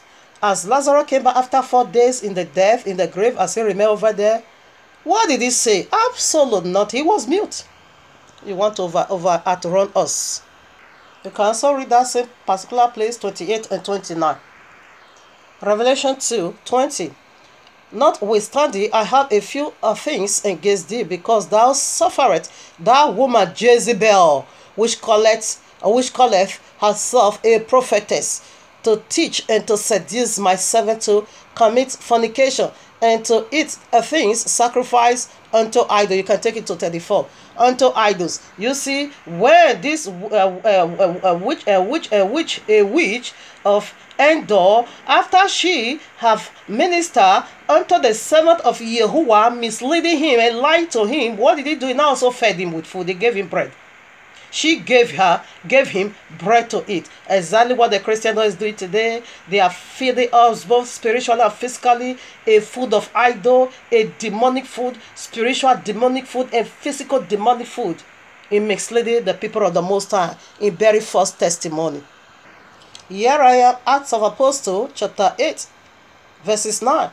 But there was a certain man called Simeon, which before time in the same city used sorcery and bewitched the people of Samaria, giving out that himself was a great one, to whom they all gave heed, from the least to the greatest, saying, this man is the great power of Elohim.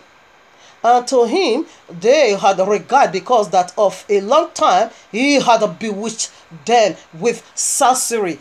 That is who the Christian is. They are bewitching people with sorcery, with a spirit of necromancy, raising the dead to be testifying and to mislead and to enslave us. That is who they are. You can take it way down to 23. You see, this same Samson said he want to buy the Holy Spirit. He want to buy the Holy Spirit. And where do we get that spirit again today? It is in the Christian. They are selling the anointing oil, the symbol of the Holy Spirit. They are selling it. This is who they are. Here I am, Matthew chapter 6, 30 to 33. Okay, now I take it from 31. Therefore take no thought, saying, what shall we eat, or what shall we drink, or where shall we be clothed? For after all these are things do Gentiles seek. For your heavenly Father knoweth that ye have need of all these things. You see, what are they doing? This first testimony, what are they using it for? Name, money, wealth. They seek after those things. Selling oil, selling message, selling everything. You see, the Gentiles always know that they always run after the things of the world. They are running after this only to buy for private jet, to buy house in the four corners of the earth. Messiah said Gentiles are the ones seeking after all these things. It's what they look for. Okay. Now, Psalm 49 verses 6. They that trust in their wealth and boast themselves in the multitude of their riches, none of them can by any means redeem his brother. Okay, let me end it over there. You see how they boast over their wealth? This one will say, this one what? David Oyedepo what? 150 million US dollar. And Christian Hinamek what? 50 million US dollar. And Benny he what? Whatever 25 or 50 million TDJs. You see how they boast over their wealth? The Gentiles seek after this thing. And this is the reason of this is being done all in the name of miracle. This miracle is being done just for them to get fame, to be popular, to deceive. They are doing the job of their father. They are just doing you see everything they are doing, they sell it. The real love say freely you receive it, freely pass it out. They are selling all things. Yes, because they run after worldly things, they run after worldly property. That is why this demon lays stronghold on them to be doing this fetish miracle in deceiving souls. You see, that is why they open churches. Let me use your language, you call it churches. They open it everywhere. Only to get these worldly things. Only to get this worldly property. Only to do that. They left the real things, the real word of Jehovah. They just put that one behind them. And now begin to go for the ways of the serpent. Miracle, miracle, miracle, miracle. Before you know, they have 4 private jets. Yes, that is what they run after. So we see the point 1 already, how destructive it is. It is the most wicked lie, or the most destructive lie ever told on this planet in the Christendom to humanity. They died, they raise up, miracle, deceiving miracle, wickedness of the wicked ones. Now we are going to proceed now to point 2. Yerebo senderebo, yerebo seke yekebo, imasantulubu yeke, yerebo sendere ibori mahantalabo, imaseke yekebo, Yehovah, yerebo sendele ye oribo shandayabo. If it were possible, they would deceive the elect. So do you see how destructive their miracle is? They die. Jesus said, the royal law have already disgraced you all in Yahuwah's mighty name. Now point 2. Serpent of physical wickedness. It is the twisted lie ever told in Islam. Allah don't have son. Messiah never died. Rather, Judas Iscariot did go to the cross. This is the second lie ever told here on this planet in Islam. Here I am, 1 John chapter 2, 22 to 23. Who is a liar? But he that denieth that Yahushua is the Messiah. He is anti-Messiah, that denieth the Father and the Son. Whosoever denieth the Son, the same hath not the Father, but he that acknowledge, yes, the Son hath the Father also. What is he saying? He said anti-Mashiach is going to deny the relationship of the Father and the Son. Now, John 16:2. They shall put you out of the synagogues, yea, the time cometh, that whosoever killeth you will think that he doeth Yahweh service. Allah Kubar, when they cut off your head. Why are they going to cut off your head? Because you say Yahweh have a son and Allah don't have a son. So let's go now to the Quran. This is another gospel. Okay. Horrible Santaya. Here I am, Quran 68. I read. They say Allah hath begotten a son. Allah forbid. He is, I don't want to praise him. He said Allah forbid. Okay, you heard it already. You can read it for yourself. I just want to make a point. Now, Quran 19:35. Such was Jesus, the son of Mary, that is in the whole, that is the whole truth, which they still doubt. Allah forbid that he himself should begot a son. You heard it already. Here I am, Quran 23:91. Where is it? Yeah, 21. Never has Allah begot a son, nor is there any other beside Allah. Okay. He said, you that said he begot a son, it is falsehood. We go for another. Quran 37:151.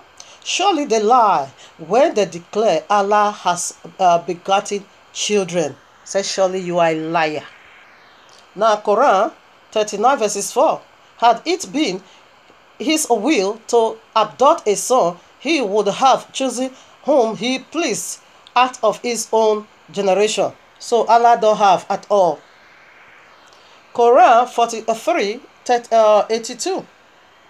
Okay, 82 or 32, I don't know. 82, yeah. I read. Say, if Allah of mercy had a son, I would have been first to worship him. Muhammad said, assuming he will have been the first to worship him. Now, Quran 72:23. I don't want to praise that crap. Oh, yeah. Okay. Allah has taken. Oh, okay. Well, I won't praise you. Okay. Allah has taken no wife, nor has he begotten any children. The blasphemy one among us has uttered went on falsehood among Allah through, although, okay, you say you lied, okay, you blaspheme. That is why they are coming to cut off your head, okay, because you say Allah have sex, or you say they have a son. The most wicked lies ever told. Now, Quran 102 verses 1-4, but I'm going to take it just one verse. Say, Allah is one. No, I don't want to praise that crap. He begat not, nor was he begotten. No. He don't have and never will he. Okay? Here I am, because Quran, Allah, Muhammad, Islam said, Messiah never died on the cross. That is another physical wicked lie ever told. Serpent physical lie. That is what we are exposing. Here I am. Quran Surah 4 verses 157-158. That they said in boast, wicked Christ, Jesus, the son of Mary. I'm going to read it. That's the way they write it. The messenger of Allah. But they killed him not, nor crucified him. But so it was made to appear to them. And those who are different therein are full of doubts, with no certain knowledge, but only in conjunction to follow. For of a shorting they killed him not. Nay, Allah raised him up unto himself. And Allah, okay, I don't want to praise that crap. This is a lie. And then not comment, some Muslim, I don't want to, some Muslim comment, or some of the, a commentary said, this is how Allah did it. Allah, it says so it made to appear. How did Allah did it? He now make it to appear in the face of Judah. Messiah, Judah now become Jesus. Then Jesus now become Judah. Quickly, he now raptured Jesus to up, to his heaven. And Judah was not the one that goes to the cross. Because you said Messiah, that's why they are coming for you. Sharia law. You must drop that belief. Okay? He never died. He don't have a father. Allah have no son. So Judah is the Messiah. This is how Allah did it. Okay? Now we'll go quickly to point 3. Point 3. Second most dangerous wicked lie ever told on earth. It is the synagogue of Satan. The Israel. Not biblical Israel, but political Israel. May 14, 1948. The whole world believed that prophecies has already been fulfilled. It is another wicked lie, so we want to avoid that. Okay? Okay, right now.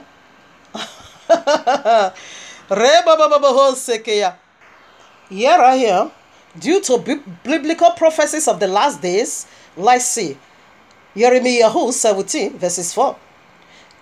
That the one you call Jeremiah.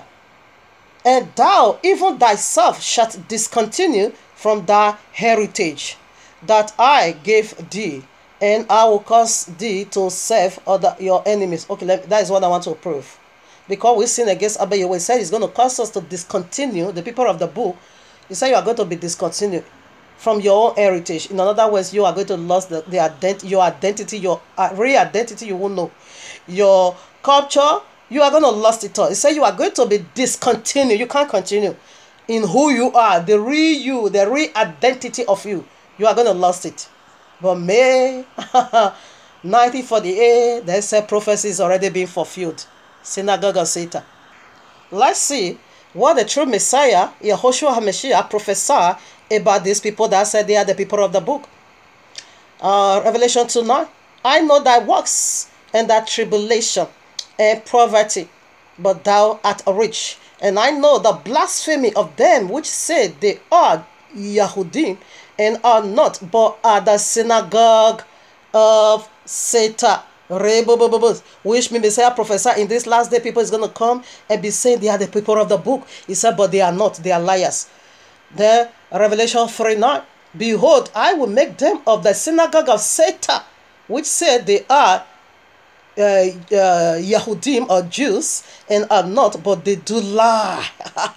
They lie. They are deceived the whole world. We are the people of the book. They lie. So let's go. Let's get started. Matthew 24:24 make it so clear. The great deception of these last days. For they shall arise false messiahs and false prophets. You know, there are so many in Islam, Christianity, and synagogue of Satan. There are so many uncountable great, and shall show. There are so many we can't count them, and shall show great signs and wonders, in as so much that if it were possible, they shall deceive the very elect. I myself, I was fully convinced that these are the people of the book until Abba Yahweh said, listen and go into the prophecies of the last days. Behold, I have told you beforehand. Messiah said, I have already told you beforehand. Rebels, he said, if it were possible, fully convinced that these were the true people of the book. But I never knew they were pork eating people, the synagogue of Satan. Now let us see some of the scriptures they utilize to legitimize themselves as the people of the book. Zechariah 2, I take it from verses 3. And behold, the angel that talked with me went forth, and another angel went out to meet him, and said unto him, Run and speak to the young man, saying, Jerusalem shall be inhabited as tanks without a war was for the multitude of men and cattle. Now 5. For I, saith Yahuwah, will be unto her a wall of fire round about, and will be the glory in the midst, in the midst of her. This is what they used to, justify themselves. And this very particular passage destroyed them already. Because it said Yahuwah. It said, for I, saith Yahuwah, I will be a wall of fire Do you see any war of fire in Israel? Political Israel? Do you see any war of fire? Let's check out what war of fire is. I read Exodus 30:21. And Jehovah went before them by day in a pillar of cloud to lead them the way, and by night in a pillar of fire to give them light to go by day and by night. This is the war of fire. The cloud by day, it is Yahushua HaMashiach, the true Messiah. And the fire by night, it is the Ruach HaKodesh, the ablaze one. That is the meaning of seraphims, the ablaze one, the burning ones. Now, Abba Yehoshua said, when these people come to the land, Yahushua is going to be there. He himself is going to be there. The Ruach HaKodesh is going to be there. Did you see Yahushua HaMashiach over there? Oh, that is the wall of fire that's supposed to surround them. The pillar of fire by day, that is Yahushua HaMashiach, the glory of Abba Yehoshua, and by night the Ruach HaKodesh. We didn't see any of that. Okay, so let's finish the verse they used to, they are using for themselves. Now verses 6, that's in place Zechariah 2. Ho, ho, come forth and flee from the land of the north, saith Yehovah, for I have spread you abroad in the four winds of the heaven, saith Yehovah. You see, this one again condemned there. Abba Yehoshua said, because they came from the northern side, north, yes, from the Europe, northern is the Europeans. But Abba Yehoshua said, in the four corner of the winds, in the four corner of the earth, that is he said the four winds of the heaven, that is the four corner of the earth, where I have scattered you abroad. Is not only where in the northern side, not at all. He said, flee the land of the north, and from where I have scattered you abroad in the four winds of the heaven, that is the four corner of the earth. Let us get a commentary. So let me give you a clue what Abba Yehoshua meant by the four winds of heaven. Matthew 24:31. And he shall send his angels with a great sound. This is the gathering of the last days of the true people of the book. How Messiah is going to do it? They said by UN, but he himself. He shall send. Who is going to send? Who is he going to send? His angels with a great sound of a trumpet. And they shall gather together his elect from the four winds, from one end of heaven to the other. Where he has scattered, you say his angel is the one that is when the trumpet is sound, they all will be gathered and cut up back home. We didn't see any of this at all. So here I am, Yeshayahu, Isaiah 14. I take it from where? 12 or where? Okay, 13. For thou hast said in thy heart, I will ascend into heaven. I will exalt my throne above the stars of Yehovah. I will sit also upon the mouth of the congregation. Listen now, in the side of the north. These people came from the side of the north. And devil said, serpent, he said he's going to, come into the Holy Land from the side of the north. And we are going to see Messiah, the real Hebrew Messiah, said he's going to enter into the glorious land from the side of the east. But a serpent is from the side of the north. And we see his people that really came from the north. I will ascend above the height of the clouds. I will make myself like the Most High. The Most High said, I'm going to enter into the Holy Land from the side of the east. But serpent said he's going to enter into the glorious land from the side of the north. And the synagogue of Satan all truly came from the side of the north. The synagogue of Satan, indeed, they are. So the very scripture they are using to prove who they are, that same scripture at the same time is disgracing and exposing them to be a liar. Now, this is where they're left behind, okay? Well, let's turn now. Zechariah 2:10. Sing and rejoice, O daughter of Zion, for lo, I come, and I will dwell in the midst of thee, saith Yehovah. Abba Yehoshua says he's going to live amongst them. So let's check it out. Revelation 21 verses 3. Because Abba Yehoshua said, when I bring them back, I myself will be in their midst. Let's see that, take the picture from this powerful commentary. Revelation 21 verses 3. And I heard a great voice out of heaven saying, behold, the tabernacle of Yehovah is with men, and he will dwell with them, and they shall be his people, and Yahuwah himself shall be with them, and Yahuwah and be their Elohim, and Yahuwah will wipe away all tears from their eyes, and there shall be no more death. When he bring the true people of the book back home, he said they will never die anymore. That is the first resurrection. That is the gathering we are expecting right now. That will take place any moment from now. Neither sorrow. Have you witnessed sorrow in the land of Israel? Nor crying. Really? Neither shall there be any more pain. Really? For the former things are passed away. Really? Do you see the former things? Of course, they die every now and then. From the Palestine war, conflict between Israel and Palestine is unspeakable. Do you know how many people that is dying every day? Oh, you know sorrow over there. Do you know bomb over there? They should have taken second thoughts and said that some people is going to, dig into the mystery of this matter. That's what we are doing over here. You see? Do you know how many that is dying every day? War here, war there. A bomb, a Philistine, what they call it, Palestine, Israel, war, confusion. Now, verses 11, the place they also left over, Zechariah 2:11. And many nations, listen now, and many nations shall be joined to Yahuwah in that day, and shall be my people, and I will dwell in their midst. I will dwell in the midst of these. Keep repeating it. And thou shalt know that Yahuwah of hosts hath sent me unto you. Let's get to a commentary. He said many nations is going to join. That day when I bring back the true people of the book, many nations is going to join with them. Do you see any nation over there? Let's see that nation who Abba Yahuwah is speaking about.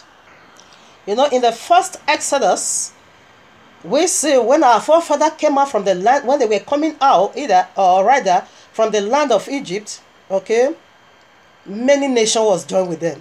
Many of the Egyptians now, converted to be Yahudim, to be Israel. And we see that conversion took place right where in Exodus 19.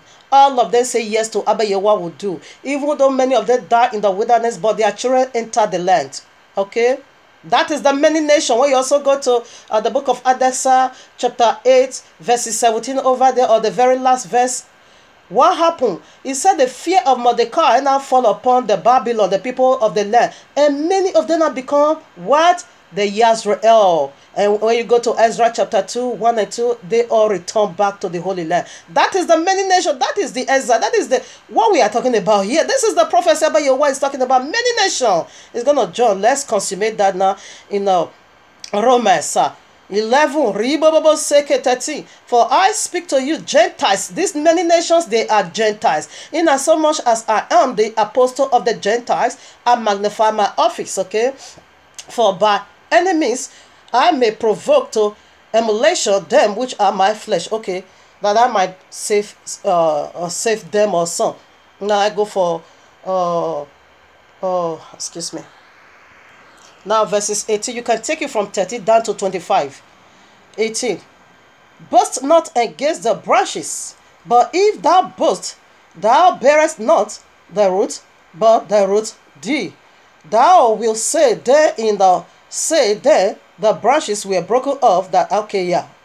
I'm just proving how the other nation, grafted in. Other nations needs to be grafted in the second exile. Other nation needs to come in. Now 24. If that is why he warned the Gentiles, when you be grafted, don't lift up, don't raise up your head against the. Don't boast against the natural branches, okay? That is the nation he was speaking about there. Now I read 24 or 25 or 24. Yes, 25. For I will not, brethren, that ye should be ignorant of this mystery, lest ye should be wise in your own counsel, that blindness in part is happened to Israel until the fullness of Gentiles be come in. We didn't see any Gentile John at all. And this Gentile Abba Yahuwah is speaking about that. This other nation is speaking about that. It is being joined unto Israel for one reason. We didn't see any that glory at all in Israel. Now Ezekiel 47:21 to 23. Isaiah verses 14, 1 to 2. These people, Abba Yehovah said is gonna, other nation will join unto you for one reason. This nation, they are going to be a houseboy and a housegirl to the true people of the land when they return back.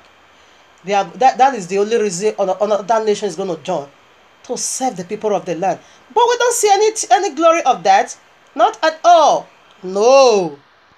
We see already no nation ever joined with them to serve them as their houseboy or their housegirl, as the prophecy of the last day declared. Say it. Okay, right now, verses 12. Zechariah 2:12. And Yahuwah shall inherit Yehudah, his portion in the Holy Land, and shall choose Jerusalem again. This is where this fallen seraphim, which is the serpent, he imitates. The first tribe to leave exile, it is Yehudah. Okay, they are Yehudah or Jews. Jews don't represent all the Yisrael. Not at all. Only one tribe, which simply means Yehudah. He said, and he will inherit Yehudah, and Yehudah is his portion in the land. Okay, so let's also get a commentary over that. And this is the very particular place, this serpent, duplicates Yehudah. We are going to see the side now of the east. It says it's going to enter into the Holy Land from the east. And we see devil enter, serpent enter from the north. I'll make myself like the Most High. Here I am, Zechariah chapter 12, verses 7. Because Yehudah is the one to first of all leave bondage. Because Yehudah is the royal tribe. They will not go through tribulation. They have already been spared from the hour of darkness. Okay, I read Zechariah 12. And this serpent said, I will make myself like the Most High. You will see now how he also first of all brought his own tribe, Jewish, into the land. Now, since from the May 14, 1948, is 70 years now. We didn't see the other 13 tribes. All the tribes is 14. You can see Numbers chapter 1 over there. You are going to see all the 14 tribes. We have 12 original tribe and 2 extended tribe, Manasseh, the tribe of Manasseh, and the tribe of Ephraim. So that is why you see Abba Yehovah always fully loaded with mysteries. That is why when the prince wear the breastplates of stones, you will see the 12 tribes in his chest, and you will see the 2 stones in his both shoulder, left and right. Altogether, the stones are 14, and those are the 40 tribes. Okay, the 2 extended tribe in his right and his left, all the stones are 14. But the one that first of all needs to go out from Ezra, according to the prophecies of this last day, it is Yehudah. And we see Semper duplicate that lie and bring out Jewish. Worry about all these 70 years, worry about the 30 other tribes. We couldn't found them. They got lost. I read Zechariah 12:7. And Yahuwah also shall save the 10th of Yehudah first, that the glory of the house of David and the glory of the inhabitants of Jerusalem do not magnify themselves against Yehudah.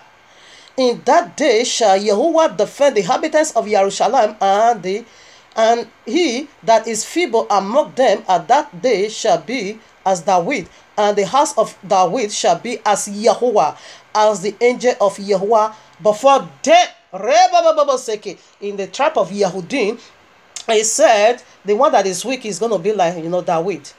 We know David was a man. He was a man of war, and the one that is strong is going to be Yahuwah, which is Yahushua, our king in our midst. Let's go now to Revelation.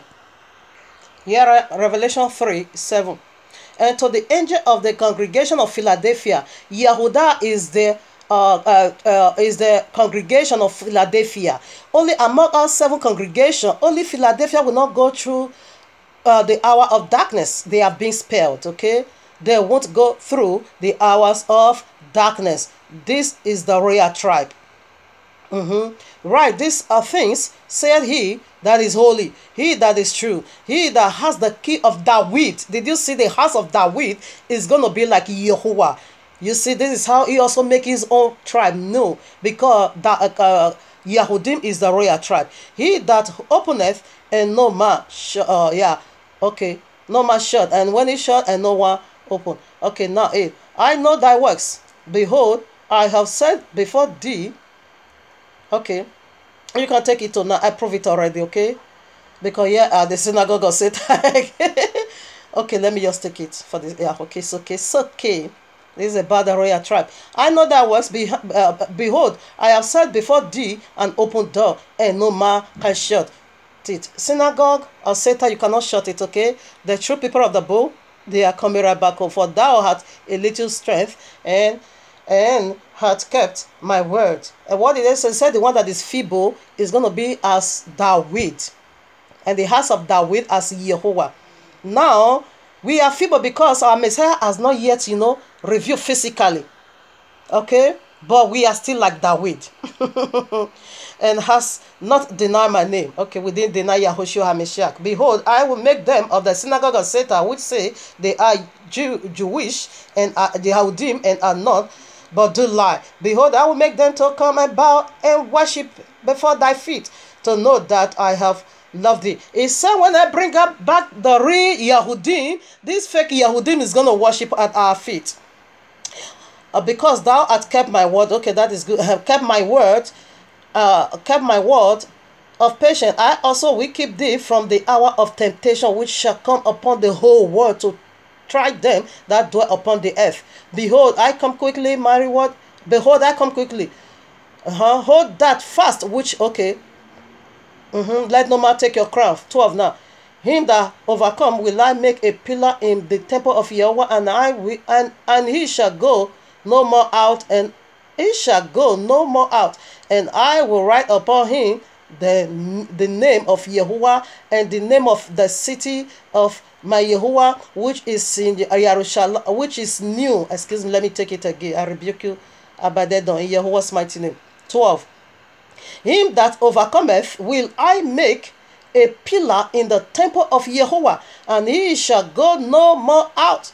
And we will go no more. I won't go no more into exile. This is the last exile, okay? And I will write upon him the name of my Elohim. What is the name of Elohim? If the people that I call by my name will humble themselves, who is being called by the name of Yahuwah, it is Yahudim, meaning Yahuwah's worshipper. We are the people of the book, the true tribe of the king.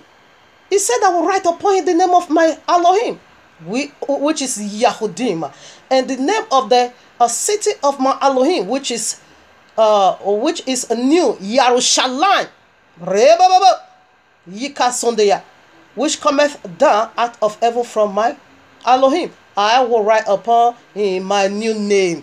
That is the new secret you are going to see from the king. The new name over there, I know already, is a husband. He's going to marry physically. He's going to be having children. No man, because he have everything. I said, that is the new system. You didn't see that glory when he came the first time, but this second time you are going to see it from him. He's going to have a wife, okay, have his sex with his wife, okay, getting his wife, that just like King Solomon did. He's going to break his wife. Oh, my father, by the power of the rod. I have said it. That is the new secret. Okay. Yes, sir. Abba Yahweh is fully loaded with mysteries. People need to wake up. The tribe of Yahudim, it is the direct DNA of Abba Yehovah. That is why their tent is in the east. Let me prove it now. Genesis 2:7. So in Revelation, Bereshit 2, verses, you can take 7 to 8. I take 8 now. And Yahuwah Elohim planted a garden eastward in Eden, and there he put the man whom he had made. The first man, Adam, is the direct DNA of Abba Yehovah in the east. That is the glory we are revealing. We see that of the north, that is of the devil, serpent, but we are revealing how Abba Yehovah is going to enter into the glorious land through Yahudim he made in the east garden. The direct blood of Abba Yehovah, it is Yahudim.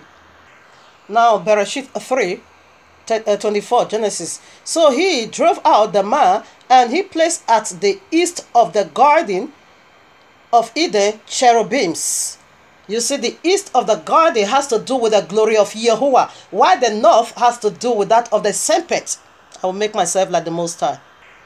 Here I am, Matthew 2, verses 2, saying, where is he that is born king of the Yahudim?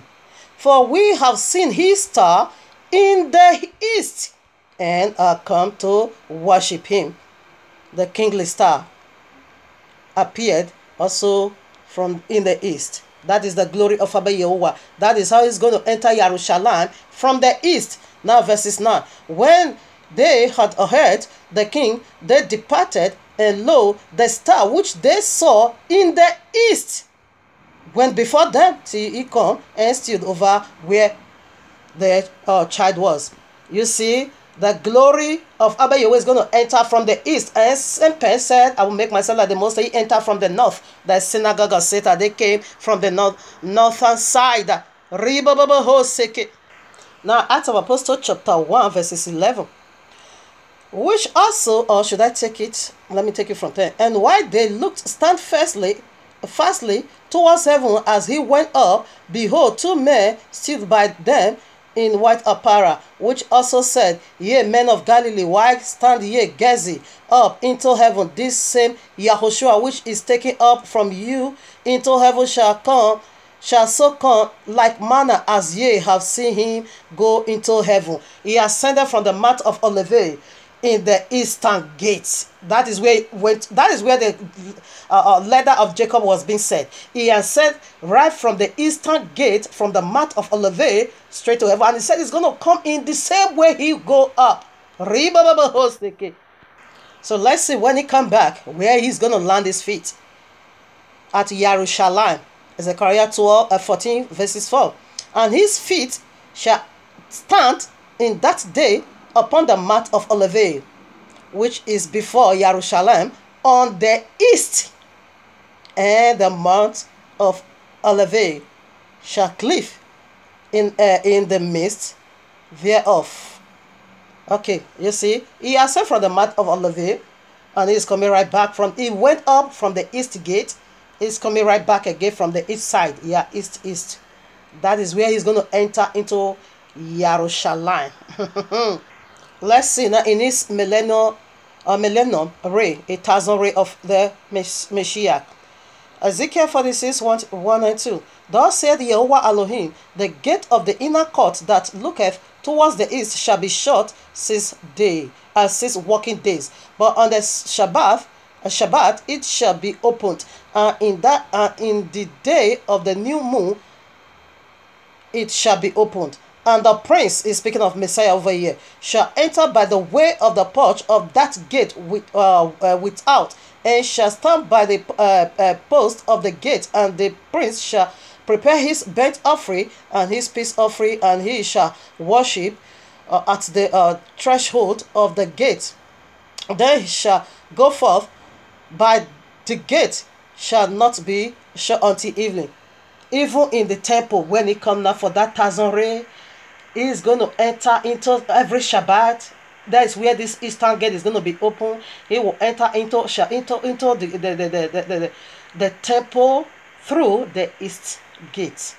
That has to do with the glory. That has to do with the power. That has to do, let me say, with the DNA of Abba Yehovah. He created the whole things, and he says he set apart some area for his own use. The eastern gate. The east. Sepe says, is from the north. I will make myself like the Most High. Let's see now Matthew 24, 27. For as the lightning cometh out of the east, and shineth even unto the west, so also the coming of the Son of Man be. We are still getting a clarity over the power and the glory of the eastern part. You see, his coming is going to come through the east, which is Yahudah. He's going to enter into the land through his own tribe, Yahudah. Here we are, John chapter 4, verses 21 to 24. So, And Yahushua saith unto her, Woman, believe me, the hour cometh, where ye shall neither in this mountain, no, at the Jerusalem, ye worship, let me still also, 12 now, 22. Ye worship ye, know not what we know, what we worship, for salvation is of Yahudim. For you to get salvation, you need to come to the royal tribe. Gentile, for you to get salvation, the royal tribe, they are the one to teach salvation. Salvation there simply means Yahushua. Okay? To make our Messiah know to you, you need to come to us. The people of the book, the Yahudim is the leader of all. It says salvation is of Yahudim. That is simply means to say, for other tribe to get deliverances, or yes, the 13th tribe, first is going to start with Yahudim. For the Gentile want to get salvation or deliverance, first is going to come to start with Yahudim. And Yahudi is from the eastern part, and while the synagogue of Satan is from the northern part. Here I am, Numbers chapter 2, verses 2 or so. Every man of the children of Israel shall pitch by his own stand with the ensign of their father's house. Everybody have a sign. The sign of Yehudah, it is the east, the very DNA of Abba Yehovah. For off about the tabernacle of the congregation shall they pitch.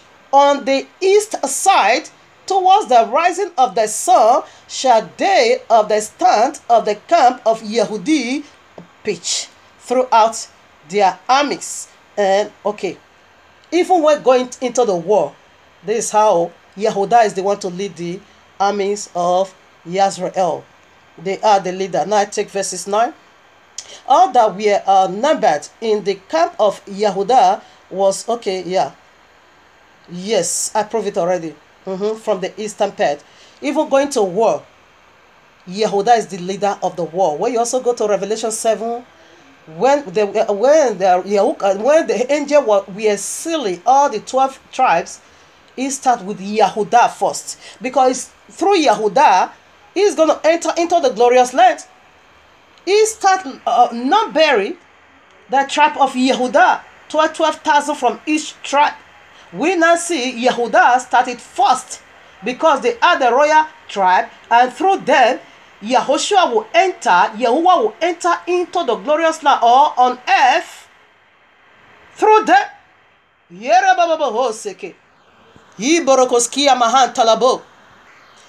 I am, 1 Maccabees chapter 2 verses 66.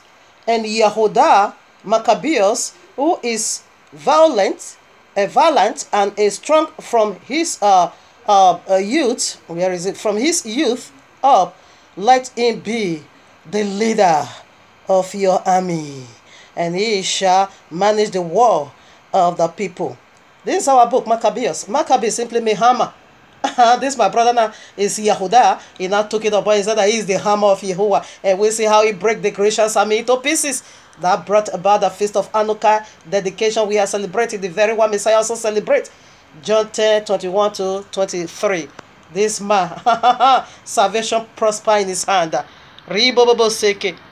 Now Maccabees, 1 Maccabees chapter 3, 1 to 7. And his son Yehudah, called Maccabeus, rise up in his stand, and all the brethren helped him, and all they that had joined themselves to his father, and they fought with cheerfulness the battle of Israel, and got his people a great honor, and put on a breastplate as a giant, and get his warlike armor about him in a battle, and protected the camp with his sword. In his heart he was like a lion, and like a lion's whelp, a rolling for his prey. The lion of the tribe of Yehudi is right here.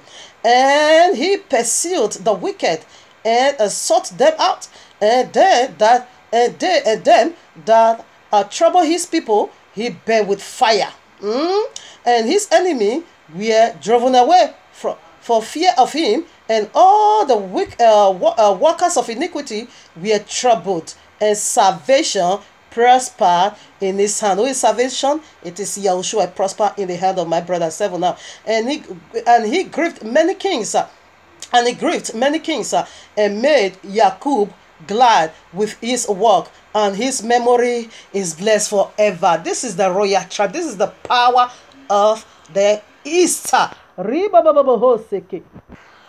now Luke 21, 28 to 33 or so. It's about the signs of the last day. And when these things begin to come to pass, then look up and lift up your heads, for your redemption draweth nigh.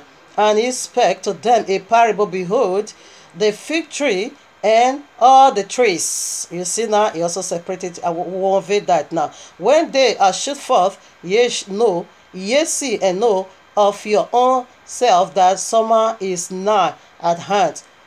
So likewise, ye, when ye see these things come to pass, know ye that the kingdom of Yahuwah is near at hand. Okay, verily I say unto you, this generation shall not pass away till all this be fulfilled. That is we that is alive, the trap of Yahudim, of course. He said the fig tree over there is the trap of Yahudim, and all the trees are Yisrael. We know Yisrael is the olive tree, while the Yahudim is the fig tree. Let's go to Genesis 3 now. Here I am, Genesis 3, 7. And the eyes of them both were opened, and they knew that they were naked, and they sewn fig leaves together and made themselves apron. So why did I add this? The tribe of Yahudim, they add the fig leaves. Okay? It said when you see that when they took off, know that your own is at hand. The other 30 tribes is to follow. Total deliverance is come. When you know they took off, because the tribe of Yahudim is the fig tree. When you see that they are being redeemed, no, now you are next online. Because through us, through the royal tribe, the first kingdom was being lost. Okay? Now, that is Genesis 3. And restoration is coming back again through the tribe of Yahudim. This is why he said it's going to enter from the east. I see some people, a lot of people, they are praying through the east. So when you are praying face the east, yes, it is the glory of Abba Yehovah. But this Sabbath said is going to enter from the north. And Abba Yehovah said my own is on the eastern side. So right now, family, what I'm going to do, because I still have one more point to go, just try and listen. That point, the fourth point is, this is how it deceived the whole world. In case it don't enter, maybe that one is going to be only 10 minutes, no much time, because no much to talk about that. Okay, this is where the meat is. The Christendom and the synagogue of Satan. That of the Islam is a little meat. Okay, the Christendom and the synagogue of Satan is where the strong meat is. So that is why we have a lot of scriptures to expose them. So don't get tired. Make sure, maybe that one is going to be only for 10 minutes. It's going to be the second clip. Make sure you listen to it. This is how it deceived the whole world. That will be the last point. But I will do all my possible best to see that everything, this point 3, and over here, by His grace. This another scripture they are also using, to validate themselves as the true people of the book. I read Hosea 1, 10 to 11. Yet the number of the children of Israel shall be as the sand of the sea, which cannot be mentioned nor numbered. And it shall come to pass that in the place where it was said unto them are not my people, there it shall be said unto them, ye are the sons of Yehovah. This is what they used to validate them. So let us see who are the sons of Yehovah.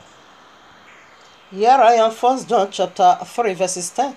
You can take it from 1 to 10. In this, the children of Yehovah are manifest, and the children of the devil, whosoever doeth not righteousness is not of Yehovah. How can you say now you are the sons of Yehovah? This is other scripture they are using to prove their wickedness, but yet you don't do no righteousness. I will prove that more. I just want to comment a little bit on this. Let's proceed.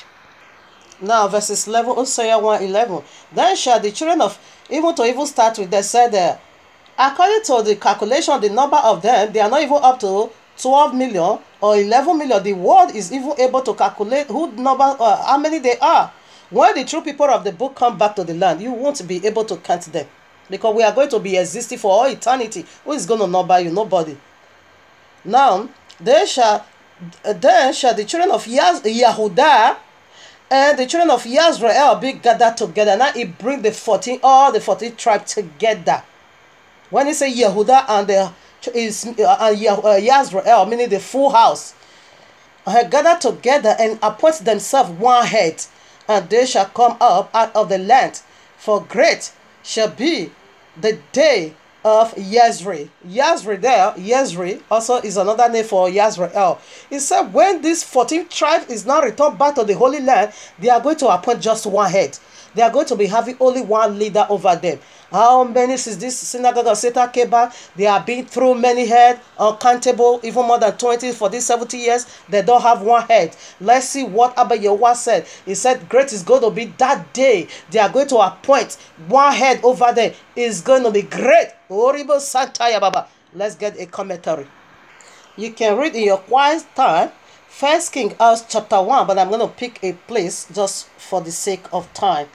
How it's going to be where we choose our Messiah and ordain. This is how it's going to be. Here is the picture.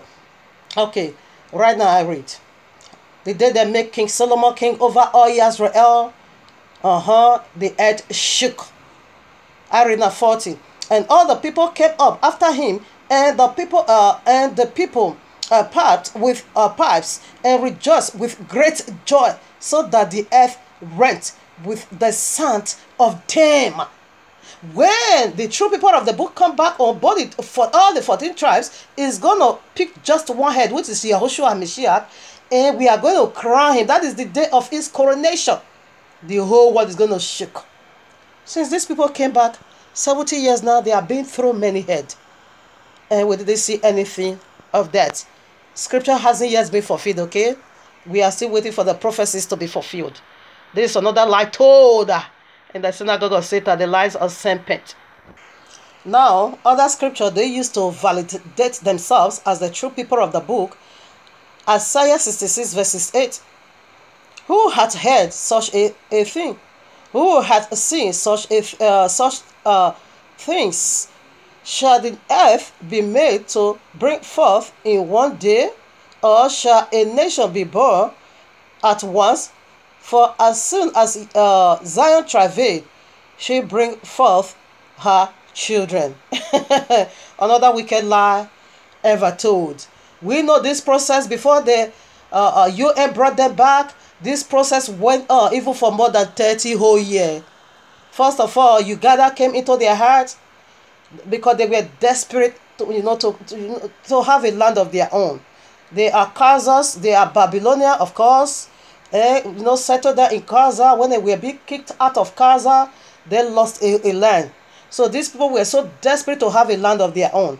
Okay, now before UN now step in, something happened of which I said it all in the clip I did. The biggest lie ever told on this planet. It is your true identity. Just go and listen. You will see all the references over there. I'm not going to go into that. So the plan never, just what Abba Yehowa said here, it is resurrection. It is transfiguration. It is rapture, what they call rapture. Because this is going to happen in one day, in 1 hour. But for this synagogue of Satan to return back, it took more than 30 years. They first of all took Uganda to heart, later South America. Finally, they now conclude now in the Holy Land to occupy. And UN did that for them. Okay, but Abba Yehowa says he's the one to do this. Let's see what Abba Yehowa meant. Can the nation be birthed in one day? 1 Corinthians chapter 15, verses 51 to 52. Behold, I show you a mystery. We shall not all sleep, but we shall all be changed in a moment, in the twinkling of an eye, at the last trump. For the trumpet shall sound, and the dead. Okay, it's talking about transfiguration. You that is alive, you transfigurated. That was what he meant. That is how nation be birthed in one day. But we know of this synagogue of Satan lies. It took place for a whole more than 30 years. So scripture hasn't yet been fulfilled. Now Isaiah 66, I take it from verses 12. They ignore all these parts, okay? They just speak only that verse 8, and then now begin to push adultery upon people. 12 now. For thus saith Yahuwah, behold, I will extend peace to her like a river. Ezekiel 26, 37. 26 said, my covenant with her, it is of peace, eternal forever. Peace. Do you see peace in Israel? In Israel? Do you see any peace over there? Of course not. The glory of the Gentiles like a flowing, flowing a stream that shall shall be upon her shoulder. Okay. The glory of the Gentile, you can see Isaiah chapter 60. You are going to know what that glory is over there. Okay. So now verses 15. For behold, Yahuwah will come with fire and with his chariots like a whirlwind to render his anger with fury and his rebuke with flames of fire. For by fire and by his sword will Yahuwah plead with all flesh. That is the people that enslave his people. This is how he's going to destroy them. By fire. Exodus 12:12. Let's take a clue for what Abba Yahweh is saying. He said by his sword. Not by the sword of UN. Not by the sword at all of UN. But by him himself. Exodus 12:12. For I will pass through the land of Egypt this night, and I will smite all the firstborn in the land of Egypt, both man and beast, and against all the gods of Egypt I will execute judgment. I am Yahuwah. What did he say in Isaiah? He said he is going to plead, he is going to render in his anger judgment unto the nation that is slave. And we see here is the picture. We are talking about coming out from the second Exodus. If you want to know how the second one is going to be, this period, go back to the first Exodus. Okay? These people have never even been through no first Exodus. That's why they don't have the clue of the prophecies of the second Exodus. They just came and begin to talk trash and pushing wicked doctrine upon people. If they knew what it is, they won't even dare. They won't understand it is serpent using their family. I really want to deal with this subject once and for all.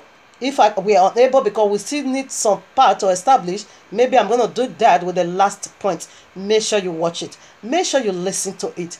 It is for your own good. It might possible you are the people of the book and somebody is impersonating you over there, so that you know how to position now your prayer and your lifestyle. So here we are, Isaiah 66, 19, verse 17.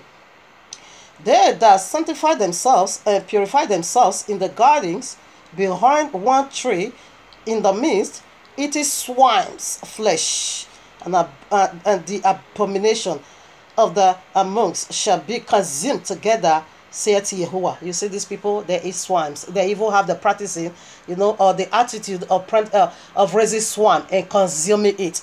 And it said those that sanctify themselves, in one tree in the midst, in the garden, speaking about the Garden of Eden. Okay, let's get it. Let's get a commentary. Genesis 2:9, Bereshit. And out of the ground made Yahuwah Elohim to grow every tree that is pleasing to the sight and good for food. The tree of the life also in the midst of the garden, and the tree of the knowledge of good and evil. Now the people that sanctify themselves to surround this tree, it is swine. So this tree because there are two trees over here, but the people that sanctify themselves and surround this tree, these are the synagogue of Satan. Why? Because they eat swine, and swine is unclean. He said they that sanctify themselves, they eat swine, the very abominable thing Abba Yahweh asks us not to. In the garden, he said in the midst, the tree in the midst, in the garden, they eat swine. And these people of a sure what they have a farm of pig. They raise farm, they eat it, and they sell it to others. It is there. You can also go and you do a research of your own, because the true people of the book won't do that. No, because the tree This they give themselves for. It is the tree of the knowledge of good and evil, which is the very serpent again. It is unclean. That is why they are also eating pork. Unclean people. Don't believe our spirit. Test our spirit. Now verses 19, Isaiah 66. And I will set a sign among them, and will send this and those that escape of them unto the nations. Okay, he said he's gonna, when he bring back the true people of the book, he said a sign is gonna be in their midst. He said, I'm gonna send a sign in their midst. Let's see what that sign is. Revelation 12:1. And there appear a great and a wondrous signs in heaven, a woman clothed with the sun and the moon under her feet, and a crown upon her head, and a crown of 12 stars upon her head. This is the sign. Okay, this is the sign. Abba Yehowa said he's going to set in their midst the crown of 12 stars. As 12 stars, it is the 12 tribes. And Abba Yehowa is saying, when the true people of the book come back to the land, he's going to restore the fall in Genesis 3. He said, this woman is going to clothe with the sun and the moon under her feet. That is, they are coming. Yahushua is the sun, the greater sun, which is Genesis 1:14. And the moon, what was there? We are the light of the world, the lesser moon to governor. We are the one to reflect the greater moon to preach Yahushua.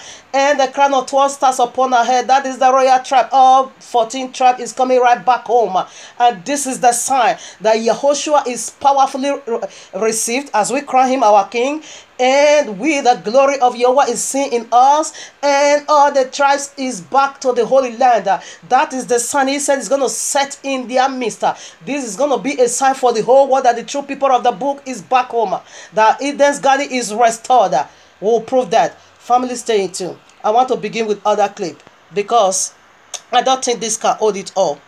Because I still have some scriptures to be established. What needs to happen before the people of the true people will